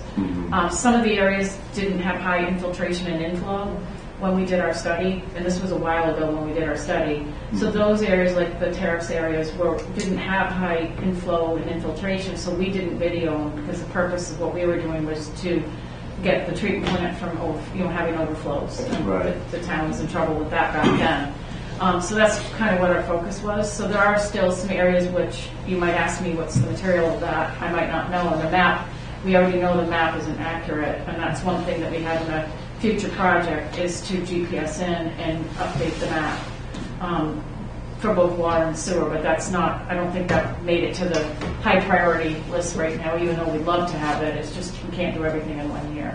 Right. Because I think that would help us assess what road is a priority. If we know that this water and sewer was just done 3 years ago and the road's terrible, well, we know the water and sewer's good, so let's just do the road. And I think We don't have that information right now. We we- have it for the last 20 years. we have quite a bit of information. Well, I don't have, none of us have it, it's not out there on paper anywhere. I haven't seen it. So if we do have it, I think that'd be part of helpful the for problem is all I of just us. got the video report from the company that we had do the video work in the terrace area that you were talking about. Right, yeah, and I'm not just Yeah. saying that here, I'm just Right. saying, Yeah. all around. So I don't know how old Library Street sewer is, I have no idea, but that's good. That's Then one of the ones that we videoed, I believe. right, so if that's good and we know it's in the last 10 more years, then maybe we bump up Library because we know the sewer is good. So, We need that information to do so we can take the sewer flow study that you had the list from that, which is in the budget book under the prior capital information. There's a list that shows the roads that have infiltration problems that were videoed. So that's in your budget book under prior capital. I always put that in there, so that will be helpful. And I can take the list of the work that we've done, well, all of our associates, do you have our list of work on the roads that we did, and the dates that the projects were completed in any spreadsheet or anything? I have everything that we've done for the town. I mean, that's easy for me to put together, and everything I videoed, I'd be more than happy to put something together that's kind of what you're asking for. Okay, It's just, that would be good. I'll summarize everything I have and get it to you guys, or get it to Kathy for the We rest have a of few you. projects that we did before you that we did ourselves, so I'll list those out. Yeah, and I think way back, we tried to get all the plans and everything, so we have a full record. So I'll put everything together that I have, and then I think we can get to what you're asking for. So there were a lot of projects that the town did out. You spent an astronomical amount of money in the 90s, but unfortunately, these are all the places we're having problems with now. And so we learned that there was no supervision in those projects. The engineer would just check in, whereas one of the reasons why all of our associates is so expensive is that there's an inspector on site all the time that monitors the project. So then there's all these issues that don't develop. So that's something we need to consider too. The state on the grants and the loans that we get requires the online inspector usually. Right, so the grant would cover the cost of engineering as well. Yes, or the loan, depending on how it's set up, yes. So you work with other towns besides Pittsfield, obviously, Yeah, I hope so. right? So It would be bad. how do other towns pay for projects like this? Like, Similar measures, yeah. I mean, most communities struggle with infrastructure. The infrastructure is old. I work with a lot of poor communities, and Catherine actually does a lot of grant writing. A lot of times we help do the writing. Sometimes I help here too with that when it comes to the utilities. They do go out for bonding. And I think sometimes the advantage of some of the poor communities is easier for them to get grant. I think you've done a great job getting grant here, really. So pretty much similar methods, visual development, and here DEP and drinking water and just the municipal bond bank. so towns don't commonly take money out of their pocket to do these types of projects. No, I mean, they do borrow. They do borrow. Oh, yeah, there's a lot of, like, I work in Bayville, they pretty much have to borrow everything because there's nobody with that mill there going to be handing them any free money. So, yes, they actually worked with them on a 3-year phase, on sewer improvements, so they borrowed the whole thing. It was, a big project. Yep, So it's all different levels. sure. So this gives us a good idea. Spring Road, I agree that is an issue. I think the way that we're going to get this done is we're going to do parts of the road. We're not going to do the entire road because you could sink all your money into 2 roads or 1 road, that'll be it.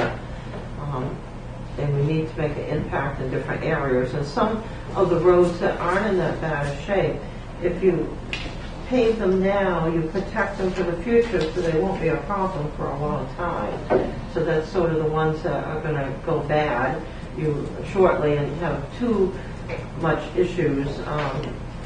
We need to pave those in order to protect them. And that might require a reclaim or some other measure. We'll look into the chip sealing. As I said, that's kind of a messy, bumpy thing, but it is less expensive than the other methods. It seems to be coming back because of the paving costs and all the infrastructure issues throughout the state. And there are a lot more issues. I remember, back years and years ago, you didn't have all these issues because you didn't have all these winters when you sort of have summer during the winter, spring, 4 or 5 little springs with the weather going from, -5 up to 50 the next day, and so that damages the roads and it certainly damages the water system too. So do we know what it would take to, like, Route 1 to pave Spring Road? So I'm just going to use that example. Do we know what prep work we have to do? Like, are we going to do any ditching? Are we going to do any shouldering? Are we going to do anything like that before? Yeah, once we determine which ones we're interested in, Public Works will be mobilized to start out immediately. They understand they're going to be doing this. The only issue we're going to run into is I wanted to have more of a culvert inventory, but they like to order the culverts as they go along, and that may slow us down because that's another chain supply issue. Yeah, I don't know. If you buy them that way, you don't necessarily use your buying power. You buy them 1 to 2. If you buy 10 colors at a time, you're going to get a better price if you buy it one at a time. Exactly, yeah, that's what I'm used to. Yeah. So when will we expect review here in council? We'll be back for the next meeting. Okay, good. That'll keep us So on track. you'll have the road recommendations? Yes. Okay. And we'll cost them out. We'll also look at, it would be nice to reconstruct these priority ones, but maybe we can just reclaim them. Maybe that will work. And we'll have the findings from the video as well. Yes. By the next. Yes. by the When is your council next meeting. meeting? It'll be in 2 weeks, Two March weeks. I 1st. should be able to get that Yeah, done. that will be March 1st, right? I think we just ran into an issue. That work was done in December, but trying to get the video, the company just had some. They had incredible turnover. Yeah. Can't imagine. Yeah, yeah. Happening. Everyone's doing it. It's a thing these days. Yeah. All right. Good, we're all set. Thank you so much. Is that it, Catherine? Yes, it is. All right, very well. We will move on from number 5, reports, to 6, old business. There is none. We shall go to number 7, new business. Catherine, if you would, please. Yes, thank you.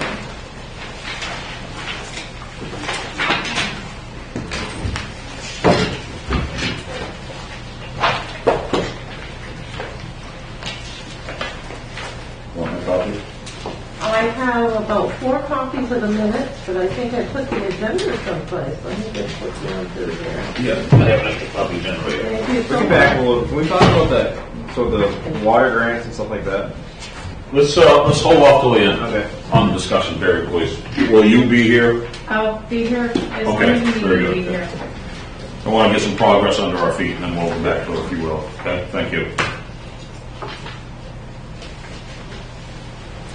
All right, very good. Number 7, new business, ordinance 22-3, set the public hearing on March 1st, 2022. Town of Pittsfield ordinance authorizing issue of up to $1,068,000 principal amount of general obligation bonds. The Town of Pittsfield Town Council hereby ordains the borrowing of up to $1,068,000 to finance cost of improvements to the town sewer system through the state's Clean Water State Revolving Fund on the following terms.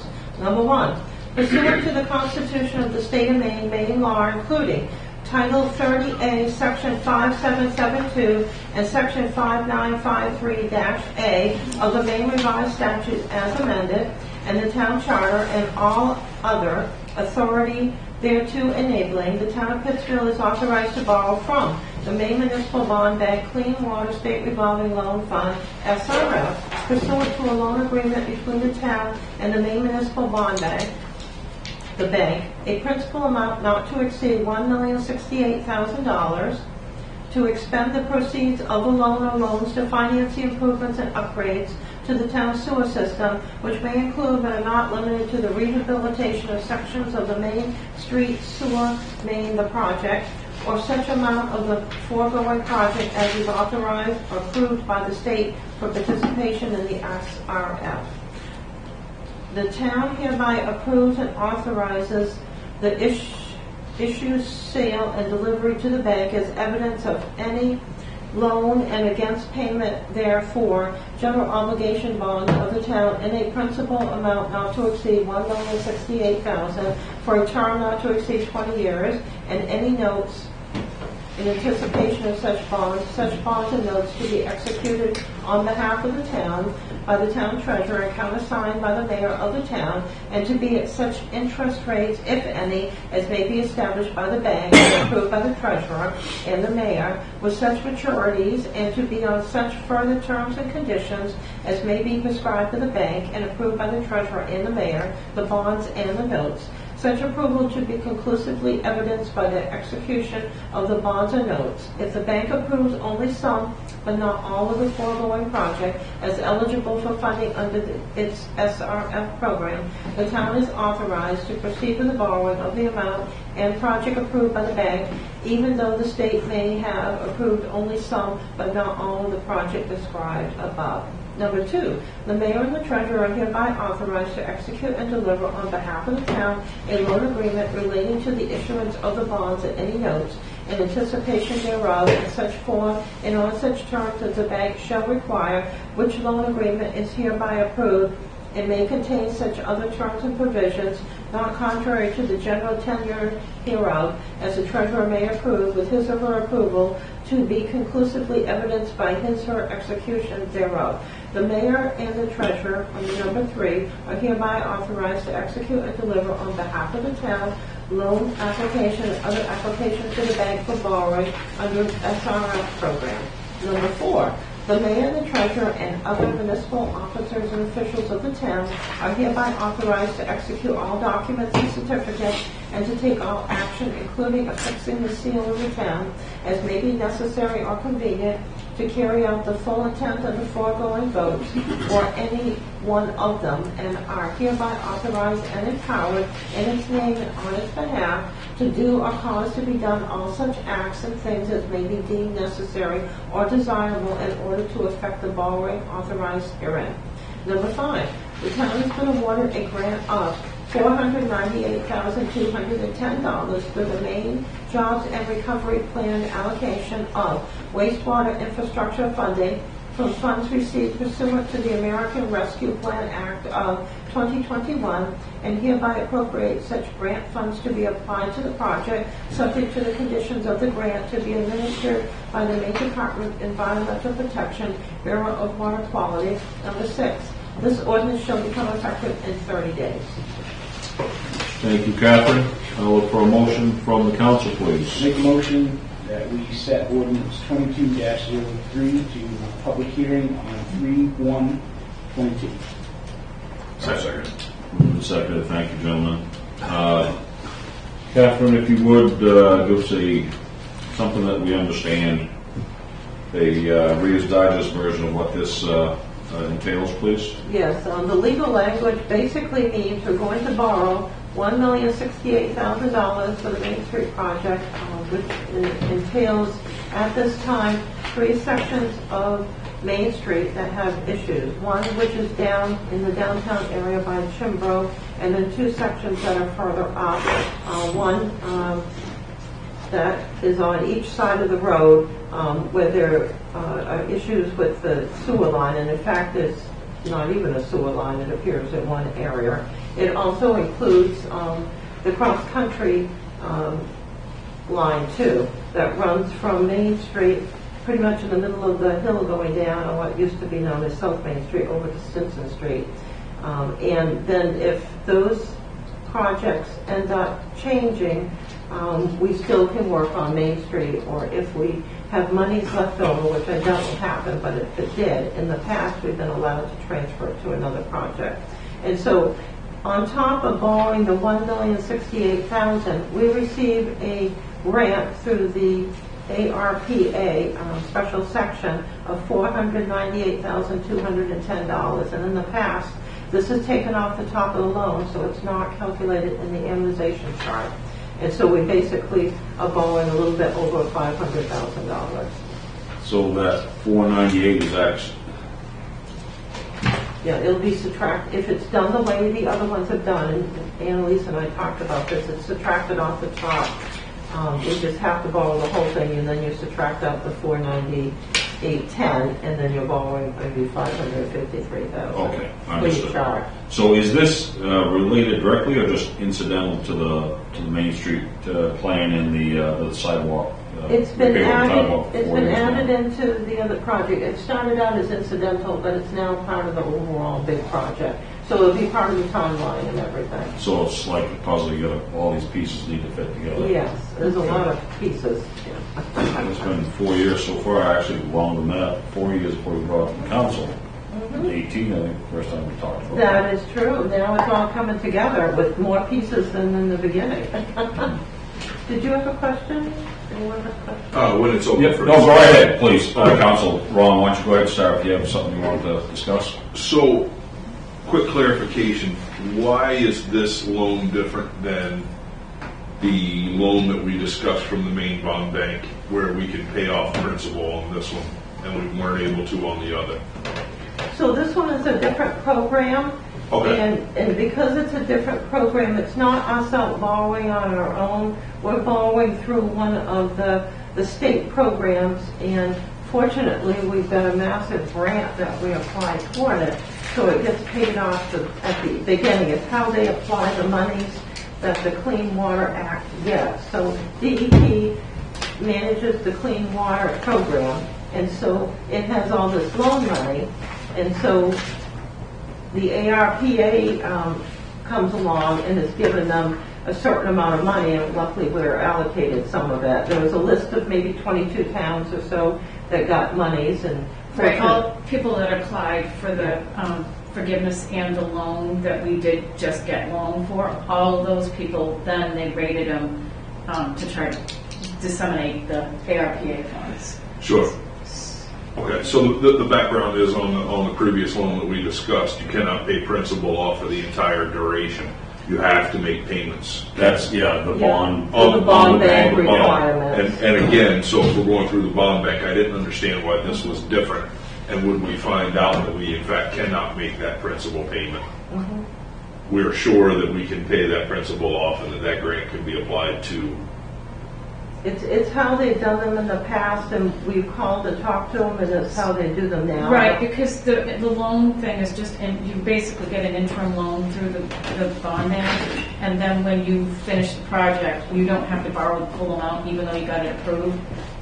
That grant applies to the project, so So the grant applies before the loan is actually They processed can and be, the money's there. in this Okay. particular case, this grant can be used along with, if you wanted, along with the loan, but our hope is the project's the 1,068,000, and that we don't need to borrow the full amount.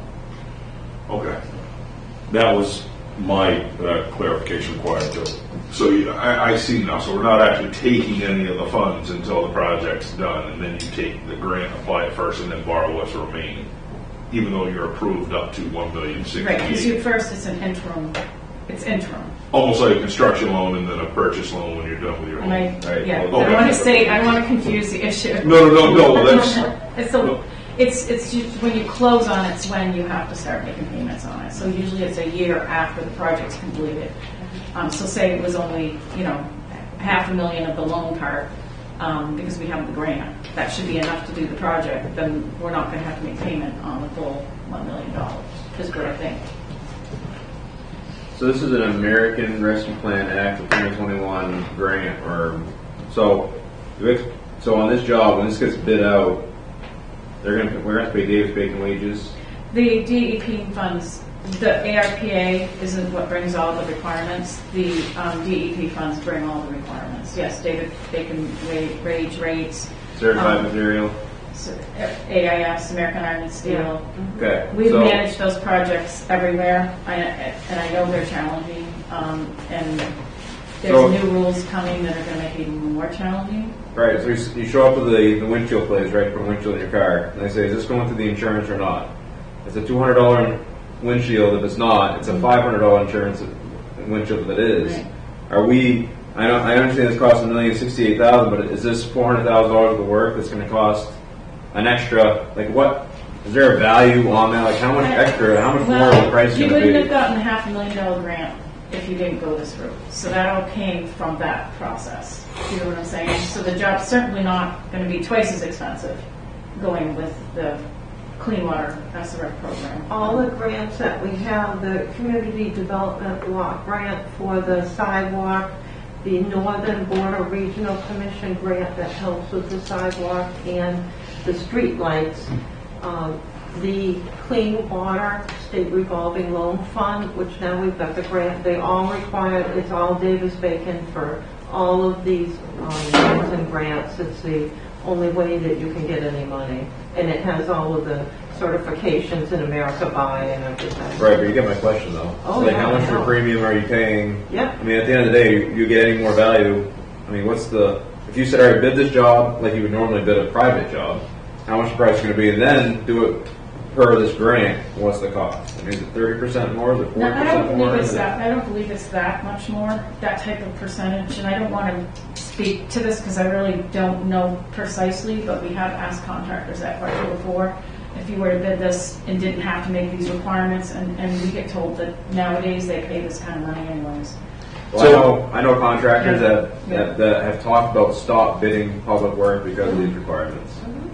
Sure. So, question for clarification, because this is ARPA, the DEP is involved, since the DEP is involved, they have standards that they need to go by, correct? Is that what you said? I mean, they have requirements for the bidding. Right, but Yes. that's why the DEP is involved. Their requirements are involved because they're involved because it's ARPA funds. They're involved because it's DEP, Clean Water SRF funds. The ARPA was not, doesn't Okay, add all right, any more okay. owner, it's a Right. grant. The ARPA. I made the wrong connection. That's okay. Yeah. That's where the requirement, set quote unquote, becomes. Correct. Have to deal All those funding with those. Yeah, agencies okay. have All right. different requirements that are similar, but they're all different. And American Iron and Steel is now in almost every funding agency that you have to go to. And it does add expense to projects and complication. But I think in the long run, where you have the $500,000 grant, you're getting a benefit in this case. So if we Is have this the- additional work to that project, and we'll still have to follow those, so say we go Yeah. over, we still have to follow their requirements You do. beyond, so if we get $1 from them, you get up all the requirements all the way through. Yes, so if you combine this funding with other this is going to be bid by itself and done before the DOT project. I believe that's what we had discussed. But say you blended this with something else, then the whole project has to have Davis Bacon grades. It's just the way it is. If you want free money, you have to follow the You gotta rules. play the game. $500,000, Right. $498,000. Is this ARPA money the same money that we were trying to use for the SCBA's? Well, we actually have some good results that have come forward on that. Bernard is going to report on his discussions with the state and federal officials and how there's been a recent change, like I don't know, it was last Thursday or Friday, in which the law regulations have now been changed and we can use the ARPA money for PPE, but couldn't before. So he's going to report on that. So it is from the same pot of money, but it's a different distribution going to a different state agency. So this 500,000, and then what do we have in addition to that? It was, Was it the 460? Wasn't it like 460? yes, 470,000. Right. But we, okay. Yeah, But we were doing some other things with that, like Yes. 63,000 for the generator or the pump Yes, or whatever yes. it was, and then Yes, we're going to have a massive federal audit here. This is going to be interesting. We got so much money coming in.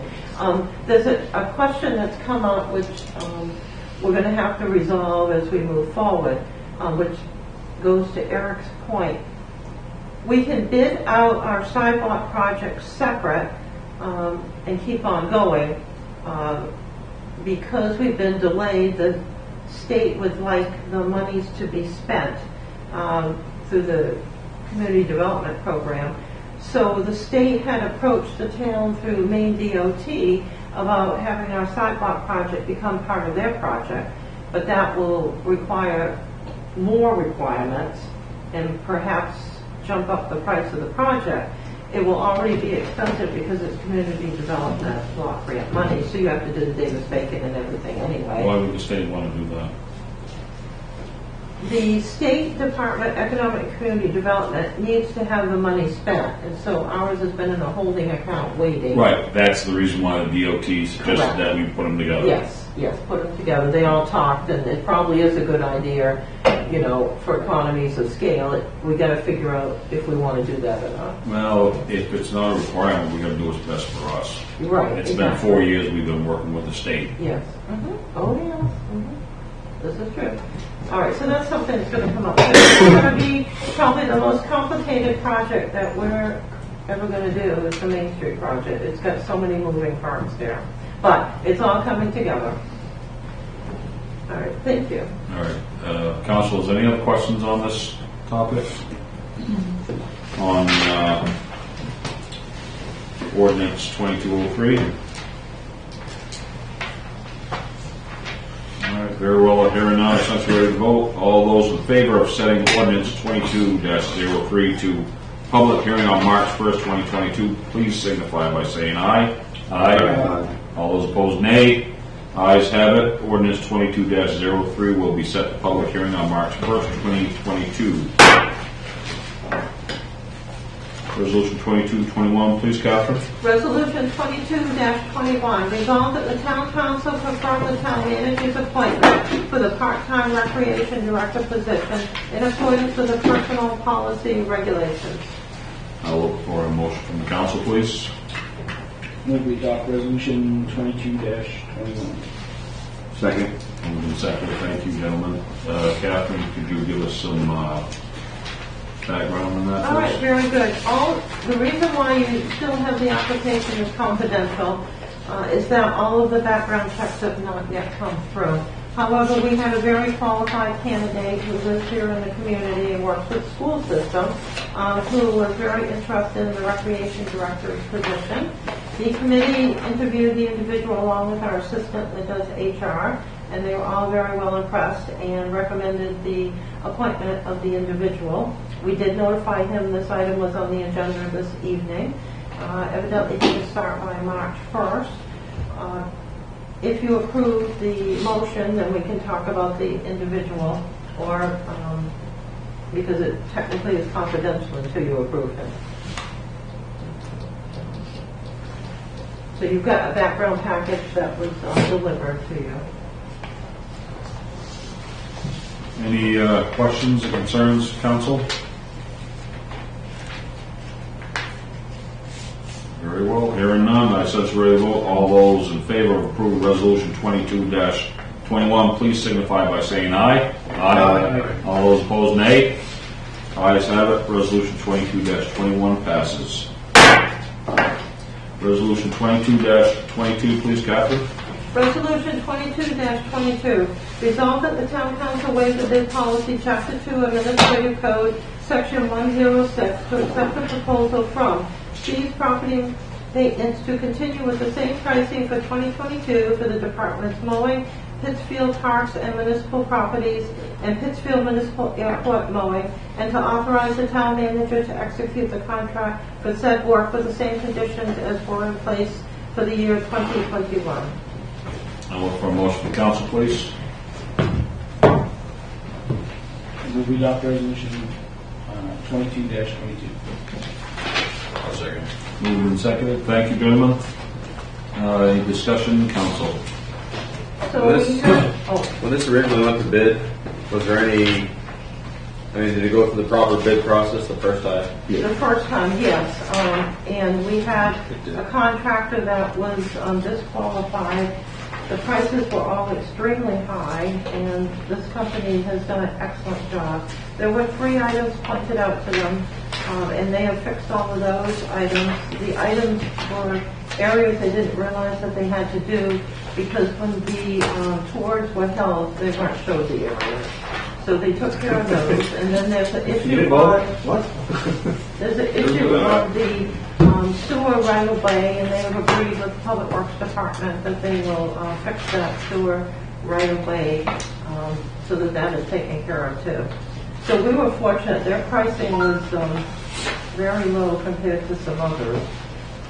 That sewer right away, is that the bush hogging down Yes. off McCarthy Road Yes. to the airport? Yep, they will work on that. We're going to cut some trees first, because evidently that is very built up and has not been maintained for a long time. I cut quite a few myself, but but we got a lot more to do, that's for sure. Yeah, yep, so we're going to cut some trees, they're going to bush hog, and it will be straightened out. It's gonna be a lot less, gonna be solar plant down there, you know. What's that? On McCarthy Road, there's a solar plant down there. Gonna be a lot less to cut. Yeah. Anything else, council? I want to comment, yeah, is that, on item A, on that, it says approximately 40 acres. Is the waste treatment plant 70 acres altogether? It's listed as 40 acres. I think it's 70. I don't recall. There's 2 lagoons there, so I think It's large. it's a 40 and a 30. That's large, yeah. Yeah. It's a 40 and a 30 down there. So they cut the areas that they're requested to cut, they don't cut the whole 40 or 70. Yeah, it was listed on the records as 40, but I can check that out.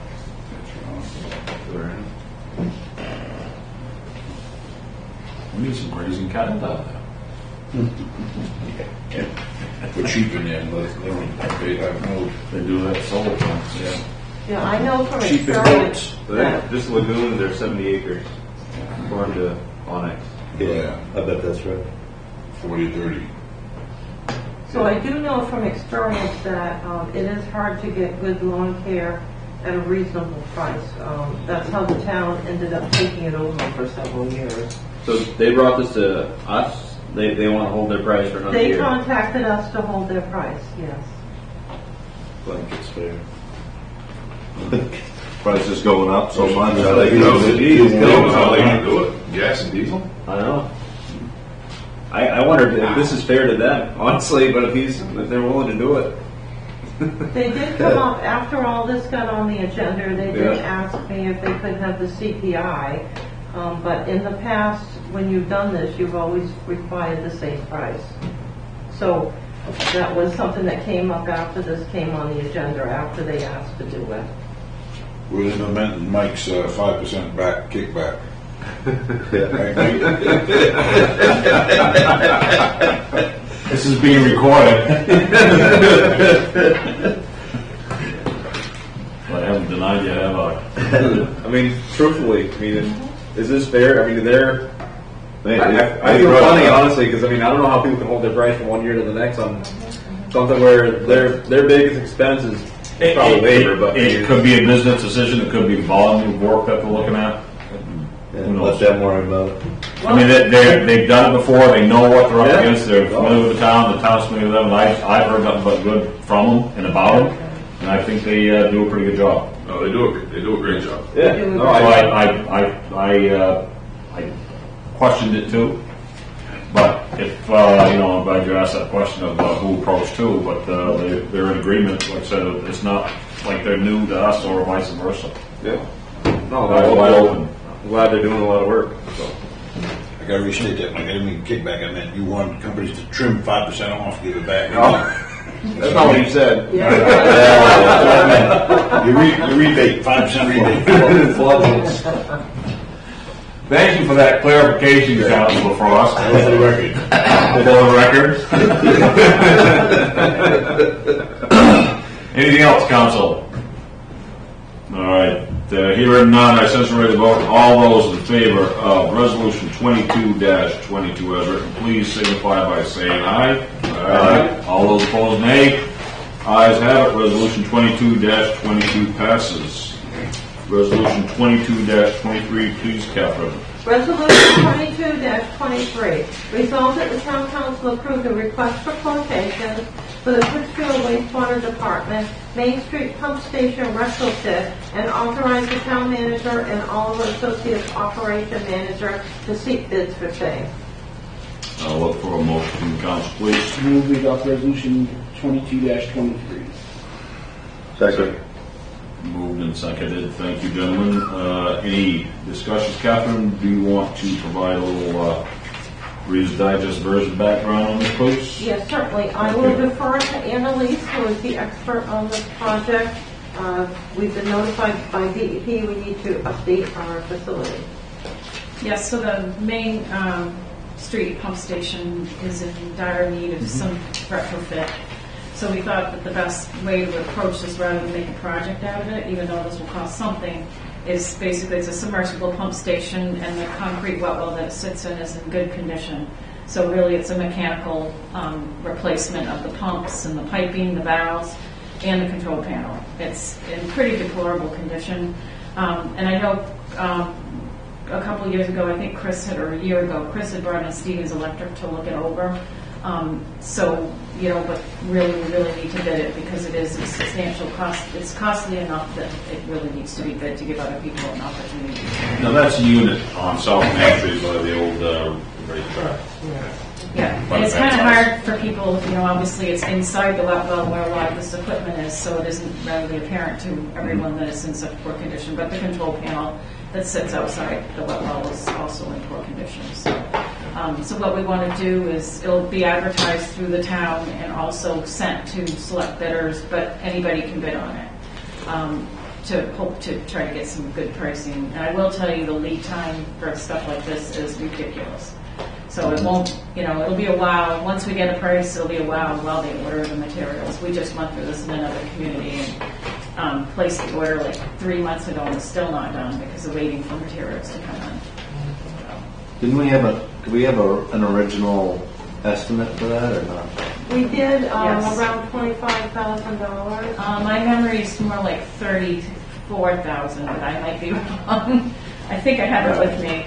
Yes. Between 25 and But 35. That was Yeah, that was last summer, a bit ago. That was July. I actually have it right here. Are we using the ARPA It was money? about 36 grand.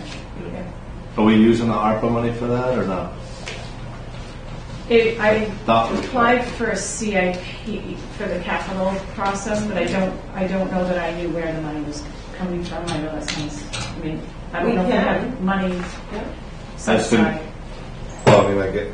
I think we want to make sure that we can take care of the SCBA now that that's going back. We can look at that for the next meeting. Yeah. It's going to be a It's certainly while. something that can be entertained after the fact. Yeah. So there's certainly an option. This seems like several things, especially after what Chief Williams would tell us about the ARPA funds, the SCBA's. We can start looking at other things in the same light. Yeah, this is simply maybe just one of getting, them. this is simply just to get. Just to bid it out. This Right, is to right, get. right. Right, no, I understood, the question was Yeah, about yeah. the payments, right? Yeah. So I'm agreeing with this ARPA money, but does that have to follow Davis Bacon wages and like will it impact the price depending if you use a grant or not? That's not going to impact this. They won't. No. Okay. All right. Remember that other one was because of the, I'm sorry, I didn't mean to step on you. That's The other fine. one was because of the clean water fund that dictates that. I can't keep all the agencies straight. honestly. There's a lot of them. Yeah. Now, this is something that, well, I'm going to probably have to change some of the dates I had in here because we want to do a pre-bid on site to explain the project to the contractors and make sure they understand everything that needs to be done. Because we didn't do a design for this, I want to have that on-site review with the contractors to make sure they look at it for themselves. Would you need to have it designed, can't it just be a replacement in kind? That's what we're Okay. doing. I'm not arguing that we needed to do a design. I'm trying to keep it. Right, I'm only asking that because you had mentioned that. Yeah, no, I Okay. just wanted to make the contractors come look at it and make sure they see it for themselves and not just go by my list of Right. bid items. That's Okay. what yeah. Will it Very good, be thank you. required that they go to the pre-bid to bid? I required that. Okay, I can change that if you want me to, but I did require they had to come to the pre-bid to bid. that's sensible. Yeah, and I will make special provisions if they can't make it on that date. We've always been nice to reschedule on a date they could do it. I'm just trying to encourage everybody to do it on one day, because obviously it takes time, to drive over here, and if you can do it once, that'd be better. And then everybody hears the same thing. I can't imagine we have the original prints for that, do we? We might. Probably in one of those boxes. Yeah. I think we I'd encourage the on-site too. Yeah, the on-site's always better, because I don't trust anything that's, Unfortunately, we found that most things that we had the plan for way back, that's not how they were built. And we didn't do, as built. yeah. I'm hoping to get some bidders, but I know I'll get a few, but. I don't know if they still do it or not, but it used to be Ted Barry, now it's Vortex. Yeah. But they, when we were at the mill, they came in and we had contracts with them, and they took care of the whole well and everything. And Okay. they replaced both submersible pumps for us. Oh, I know them very well. Yeah, Yeah. I don't know if they're still into that business, but. Yeah, and I know they do a lot of pipe lining. I did not realize they did mechanical installations, Yeah, but I they- don't mind adding them to the list. I mean, the They more took the care of the merrier. pump. They did the pumps and stuff for us. Okay. And they subbed out the electrical. Yep, that's fine. Tell 'Cause them I- Brent sent you. Yeah. They'll jack the rate. we work with them. Speak back then, right? It's fortunate that the outside is in good shape. I had these in Herman, through the Bangor Sewer District, and, they were rugged. Any other questions, council? Anything else you wanted to touch base on that, Annalise? No, it's really just trying to keep Okay. it simple and get it Yep. done. And it is out for Keep happy. proposal only, so. Yep. I'll come back with the numbers Okay, once. very good. Thank you. Anything, council? Very well, here none, since we're ready to vote. All those in favor of resolution 22-23, please signify by saying aye. Aye. All those opposed, nay. Ayes have it, resolution 22-23 passes. Let's go to number 8, discussion items. Catherine, if you will please, department report for 1/31/2022. Yes, you received a copy of most of the department reports. Once we have a recreation director, you'll have a report, I'm sure, from the recreation director also. And then we'll be catching up on a few of those reports where people are out. Our fire chief can report under this item, or the next one reports to talk about the ARPA and what he's found out. Okay, just a quick question for before we get to you, Bernard. These are monthly? Monthly, yes. Okay, so we'll see these end of next month. Correct. Okay, very good. Very good. Bernard, would you like to give us some good news? Yes, I was not happy with the answer that I was getting, that we couldn't use that, seeing how in the original guidance that came out, no place could I find a definition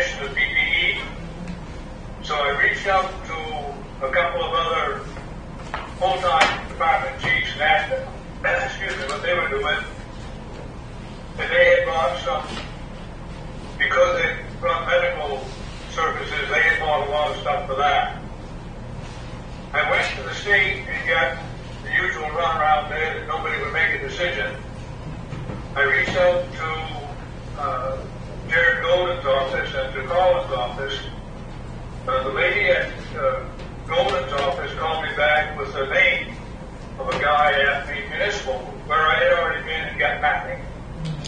I got a hold of this gentleman and he said, he kind of laughed when I asked him. He said, everybody wants to buy that for the fire departments because they're old. And what has happened is apparently the U.S. Treasury has had such a volume of questions about what this can buy for PPE and can they use it.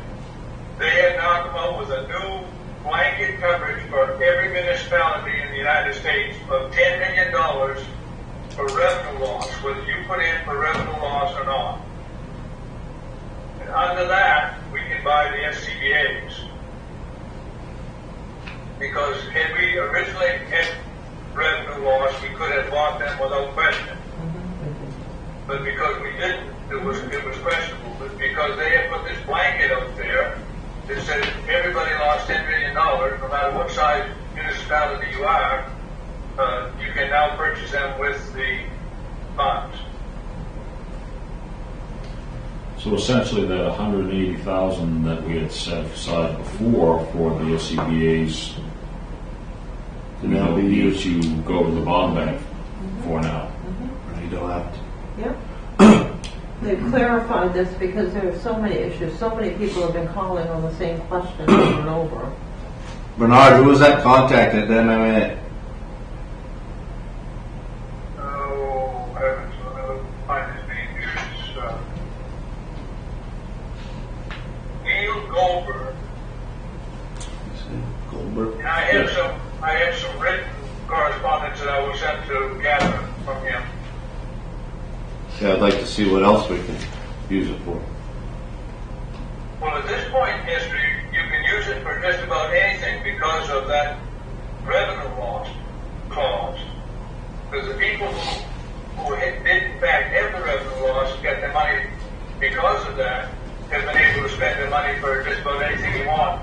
As a matter of fact, he told me one town here in Maine that got a beach going to go buy a fire truck. So do we have, Catherine, a list of approved PPE? We have a There's list. no such thing available. Yeah, at this point. We have the list of what we had for categories, and we'll get the information that Bernard has from the Maine Municipal Association on the new interpretation. And then I don't think that there's still a definition, but they're saying now the item that had prohibited us from doing a few things was that you had to verify that you had revenue loss, and we didn't have that. We actually had a very good year. So we couldn't prove that, so we couldn't go ahead, like many towns, lose money. And so they couldn't go ahead and purchase certain items. We now can with this blanket approval. So we'll see what the paperwork has, and then we'll find out more information and bring it back. So other than the SCBA, which is the first and most immediate I'm thinking of, we had talked about the vest for the police department. Yeah. Are there other items that we could revisit that you can think of? I mean, we don't have to have a consolidated list right now. I'm just thinking, actually what I'm saying is we need to go back and relook at some of these things that are even close to being questionable. We may be able to get a little bit better deal. If Yeah, you will. absolutely. The police department has purchased a number of the carrier components that go with the bulletproof vest, but they still need more. Okay, good. We definitely need to revisit that stuff. Yep. I would agree. Yep. You know what's interesting is this is the way it was supposed to be in the beginning, and then it's shifted over to water, sewer, and broadband in the revenue loss item, and now we're going back to the way it was before, when they were talking about the beginnings of the law. Interesting. This is interesting. They put out a final draft of the guidelines almost a year ago, and they have never been finalized. Now they put out a brand new one that is about 5 times longer than the original one. Bernard, thank you very much for digging into that. I didn't know if we were going to make any traction on that, but I appreciate the clarification. The whole idea of the revenue loss was lost on me. Well, that's what was keeping us from buying it before. The guy at your Maine Municipal was interested. He said Maine was one of the few states that very few municipalities had a revenue loss during this time. Because we're conservative. And therefore nobody got, revenue loss funding. Actually, we're probably one of the few towns on earth that actually benefited from it. 2 new factories for Pyramid. We actually, although it was a difficult period of time, we actually had a good year. Councilors, anything that you want to bring up, talk about, discuss? Pertaining to that? Bernard, thank you very much for the information on that. Catherine, if the next meeting is not too soon, could we come up with a list of some items that we could revisit? Certainly, yes. Or maybe if there's a small few, maybe we can dig into it and see what's possible and whatnot, so we Yes, just get the ball rolling. definitely. Okay. As soon We have a as- guideline to go by now, is what I'm Yes, we saying. have a new guideline. So once I have that, I'll talk with the department heads. Excellent. Thank you. Basically, what Mr. Goldberg told me was that anything you would have bought with town funds, you can buy. Oh. I want to see this. This will be interesting. Yeah, You're right. that's kind of Because a, that's what the revenue loss monies were for, when you replace the money you would have normally got that you would have purchased stuff with. so you're saying it's not necessarily PPE? Negative. You can buy whatever you would normally have purchased with town funding. Use that somewhere. Okay. Well, it'll be interesting. Thank you, Bernard, appreciate it. They died. Thank you. Anything else on that, Catherine, that you wanted I'm to? all set. Okay. We're all set on the reports. Thank you. Very good. Okay, number 8, we're wrapped up discussion items. Number 9, reports. Unless Annalise has something that she wants to bring up specifically, I will go to the council. I'll start with Councilor Frost, Do we have anybody on? Bernard, and Caitlin Boone from the Morning Sun, Gotcha. and me. I'm on there, but we'll come around later. I had one question on, I see on the library report, if you look at that library report, you look down underneath the program attendance for Zoom in person, look how much that's jumped up this year. You went from 15 to 263. What do they do for a Zoom attendance meeting?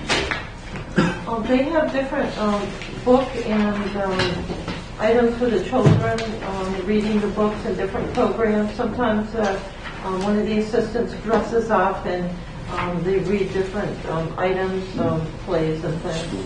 What's the jump significant? Yeah, I mean, Wi-Fi use is going way up too. That's good. Other than that, I don't have anything. All right. Thank you, Mr. Frost. Deputy Mayor Lodgedice. I don't have any, no reports needed. See, I made it a point not to call you council, and you had nothing to say. All right, Pete, thank you very much. Councilor Jester? No, no good. All right, thank you. Councilor Saucia? Oh, I just want to make sure we revisit the idea of, I'll probably bring it up as a talking point next meeting too, to talk about breaking towns into quarters and having, maybe get a proposal from RJD appraisal or someone like that and what it would cost. Maybe have one of those guys come and do a presentation and say, hey, we've done this in other towns, this has been the results. Is there anything here that we're missing that, this could be an investment, right? I mean, I know money is not easy to come by, but if you spend $10 today and it makes you 20 tomorrow, I mean, it's a no-brainer. So, that's all I got. Very good. Councilor Hall? I know we have the paving plan, quote unquote. I think we need to really revisit that. It's not really a plan. I mean, there's roads listed and costs listed, but there's not a plan. Like, I can't come to you and say, hey, when are we paving Library Street? When are we paving Chester Street? there's no, like, you should be able to say, well, we're anticipating to plan that in 2025, 2026. It should be right in an Excel spreadsheet. 5, 10, 15. You know, you got the road, when it was done, when you expect it to be done again. Obviously, every year you might move some things around, adjust it a little bit, but we don't really have that. I mean, you have priority 1, priority 2, but the $1 million that we threw out there as a paving plan for this year, that was us picking a number out of the sky, knowing that we had a lot of paving that we needed to do. If you had all these roads and you had it listed out in an Excel spreadsheet for the next 20 years, and you went down through it, you would be able to say, okay, next year we need 1.3 million. The year after that we need 750,000. And you could really do it and marry it with the water and sewer, so you have a comprehensive plan that you're working towards. This is not a plan. We did not work towards anything. This is why we're in the predicament that we're in. It's because there hasn't been a plan in 20 years and now we have roads that are 20 years old that we won't get to for another 15 years. So I think that needs to be readdressed. There's companies that can do it, that do it. I think it should be subbed out. I don't think anyone employed by the town would be able to do something of that, that magnitude. It'd probably take some time and figure it out, but I think that needs to be done. I think spending the $27,000 for bonuses, as we can see, we can use it for a lot of things right now. That's turning around to bite us in the rear end, and that was only a few months ago. Like that 27 grand could have paid for the pump station or whatever. So I think that was, we jumped the gun on that a little bit.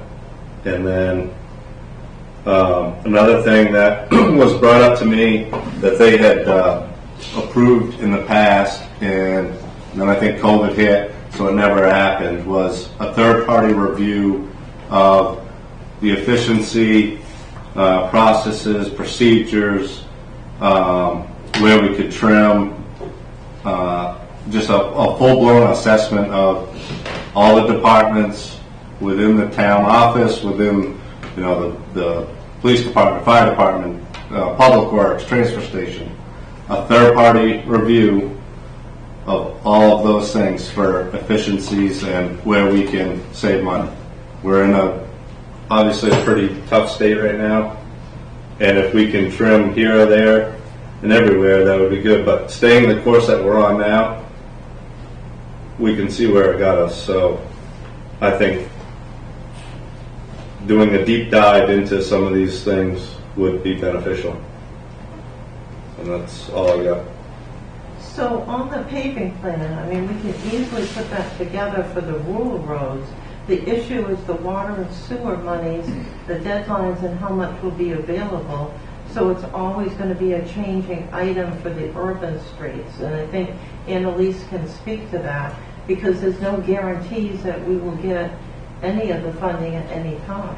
I understand that, and we can definitely, if that money didn't come in this year, then we, prioritize a country road versus a town road because of that. If all of a sudden a bunch of money comes in and we can plan it out right, then we focus on in-town roads and we do, the water, sewer, and paving all at the same time. But just to say, well, we don't know when it's going to come in, so we're just not going to have a plan.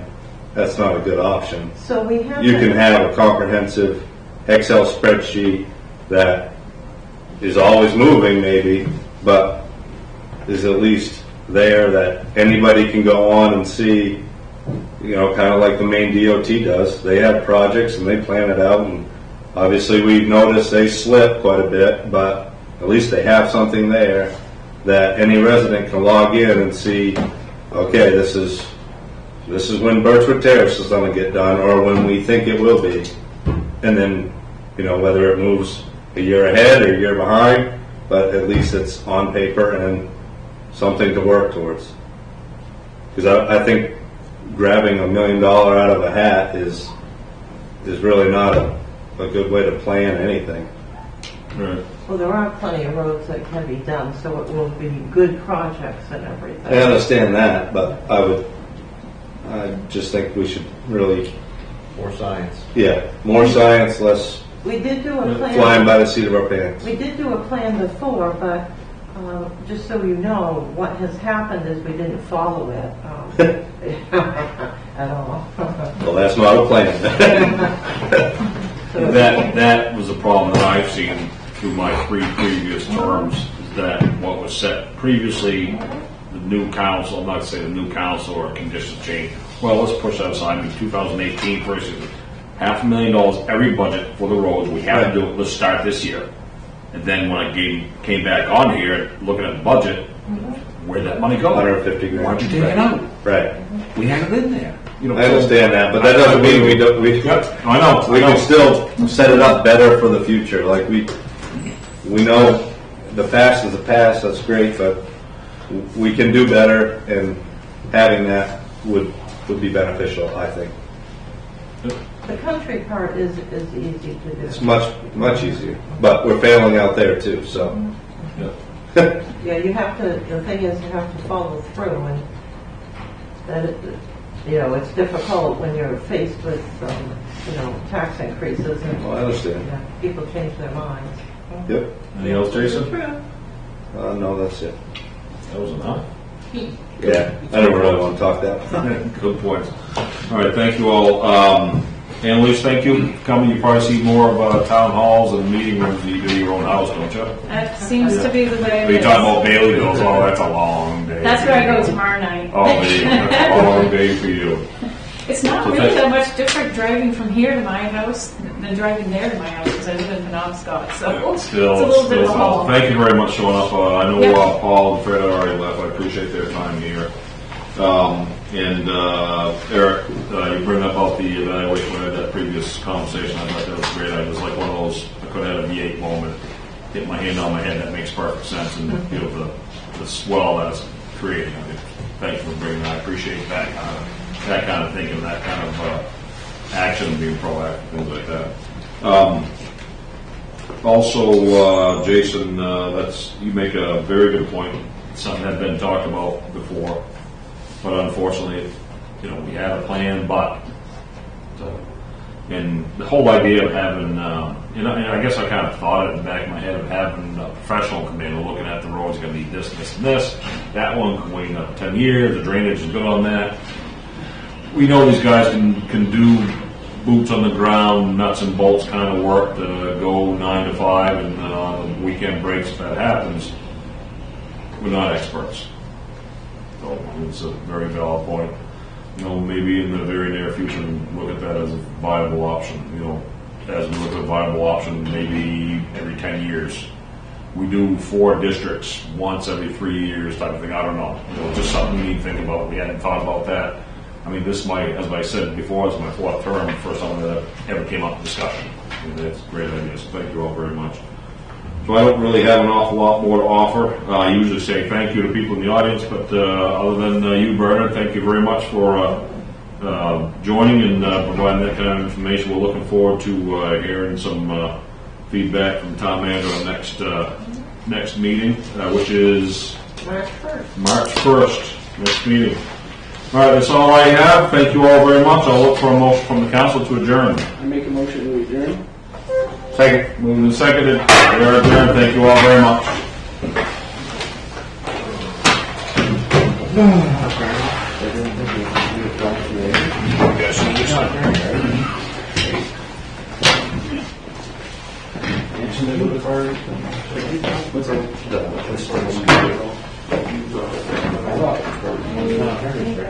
It's not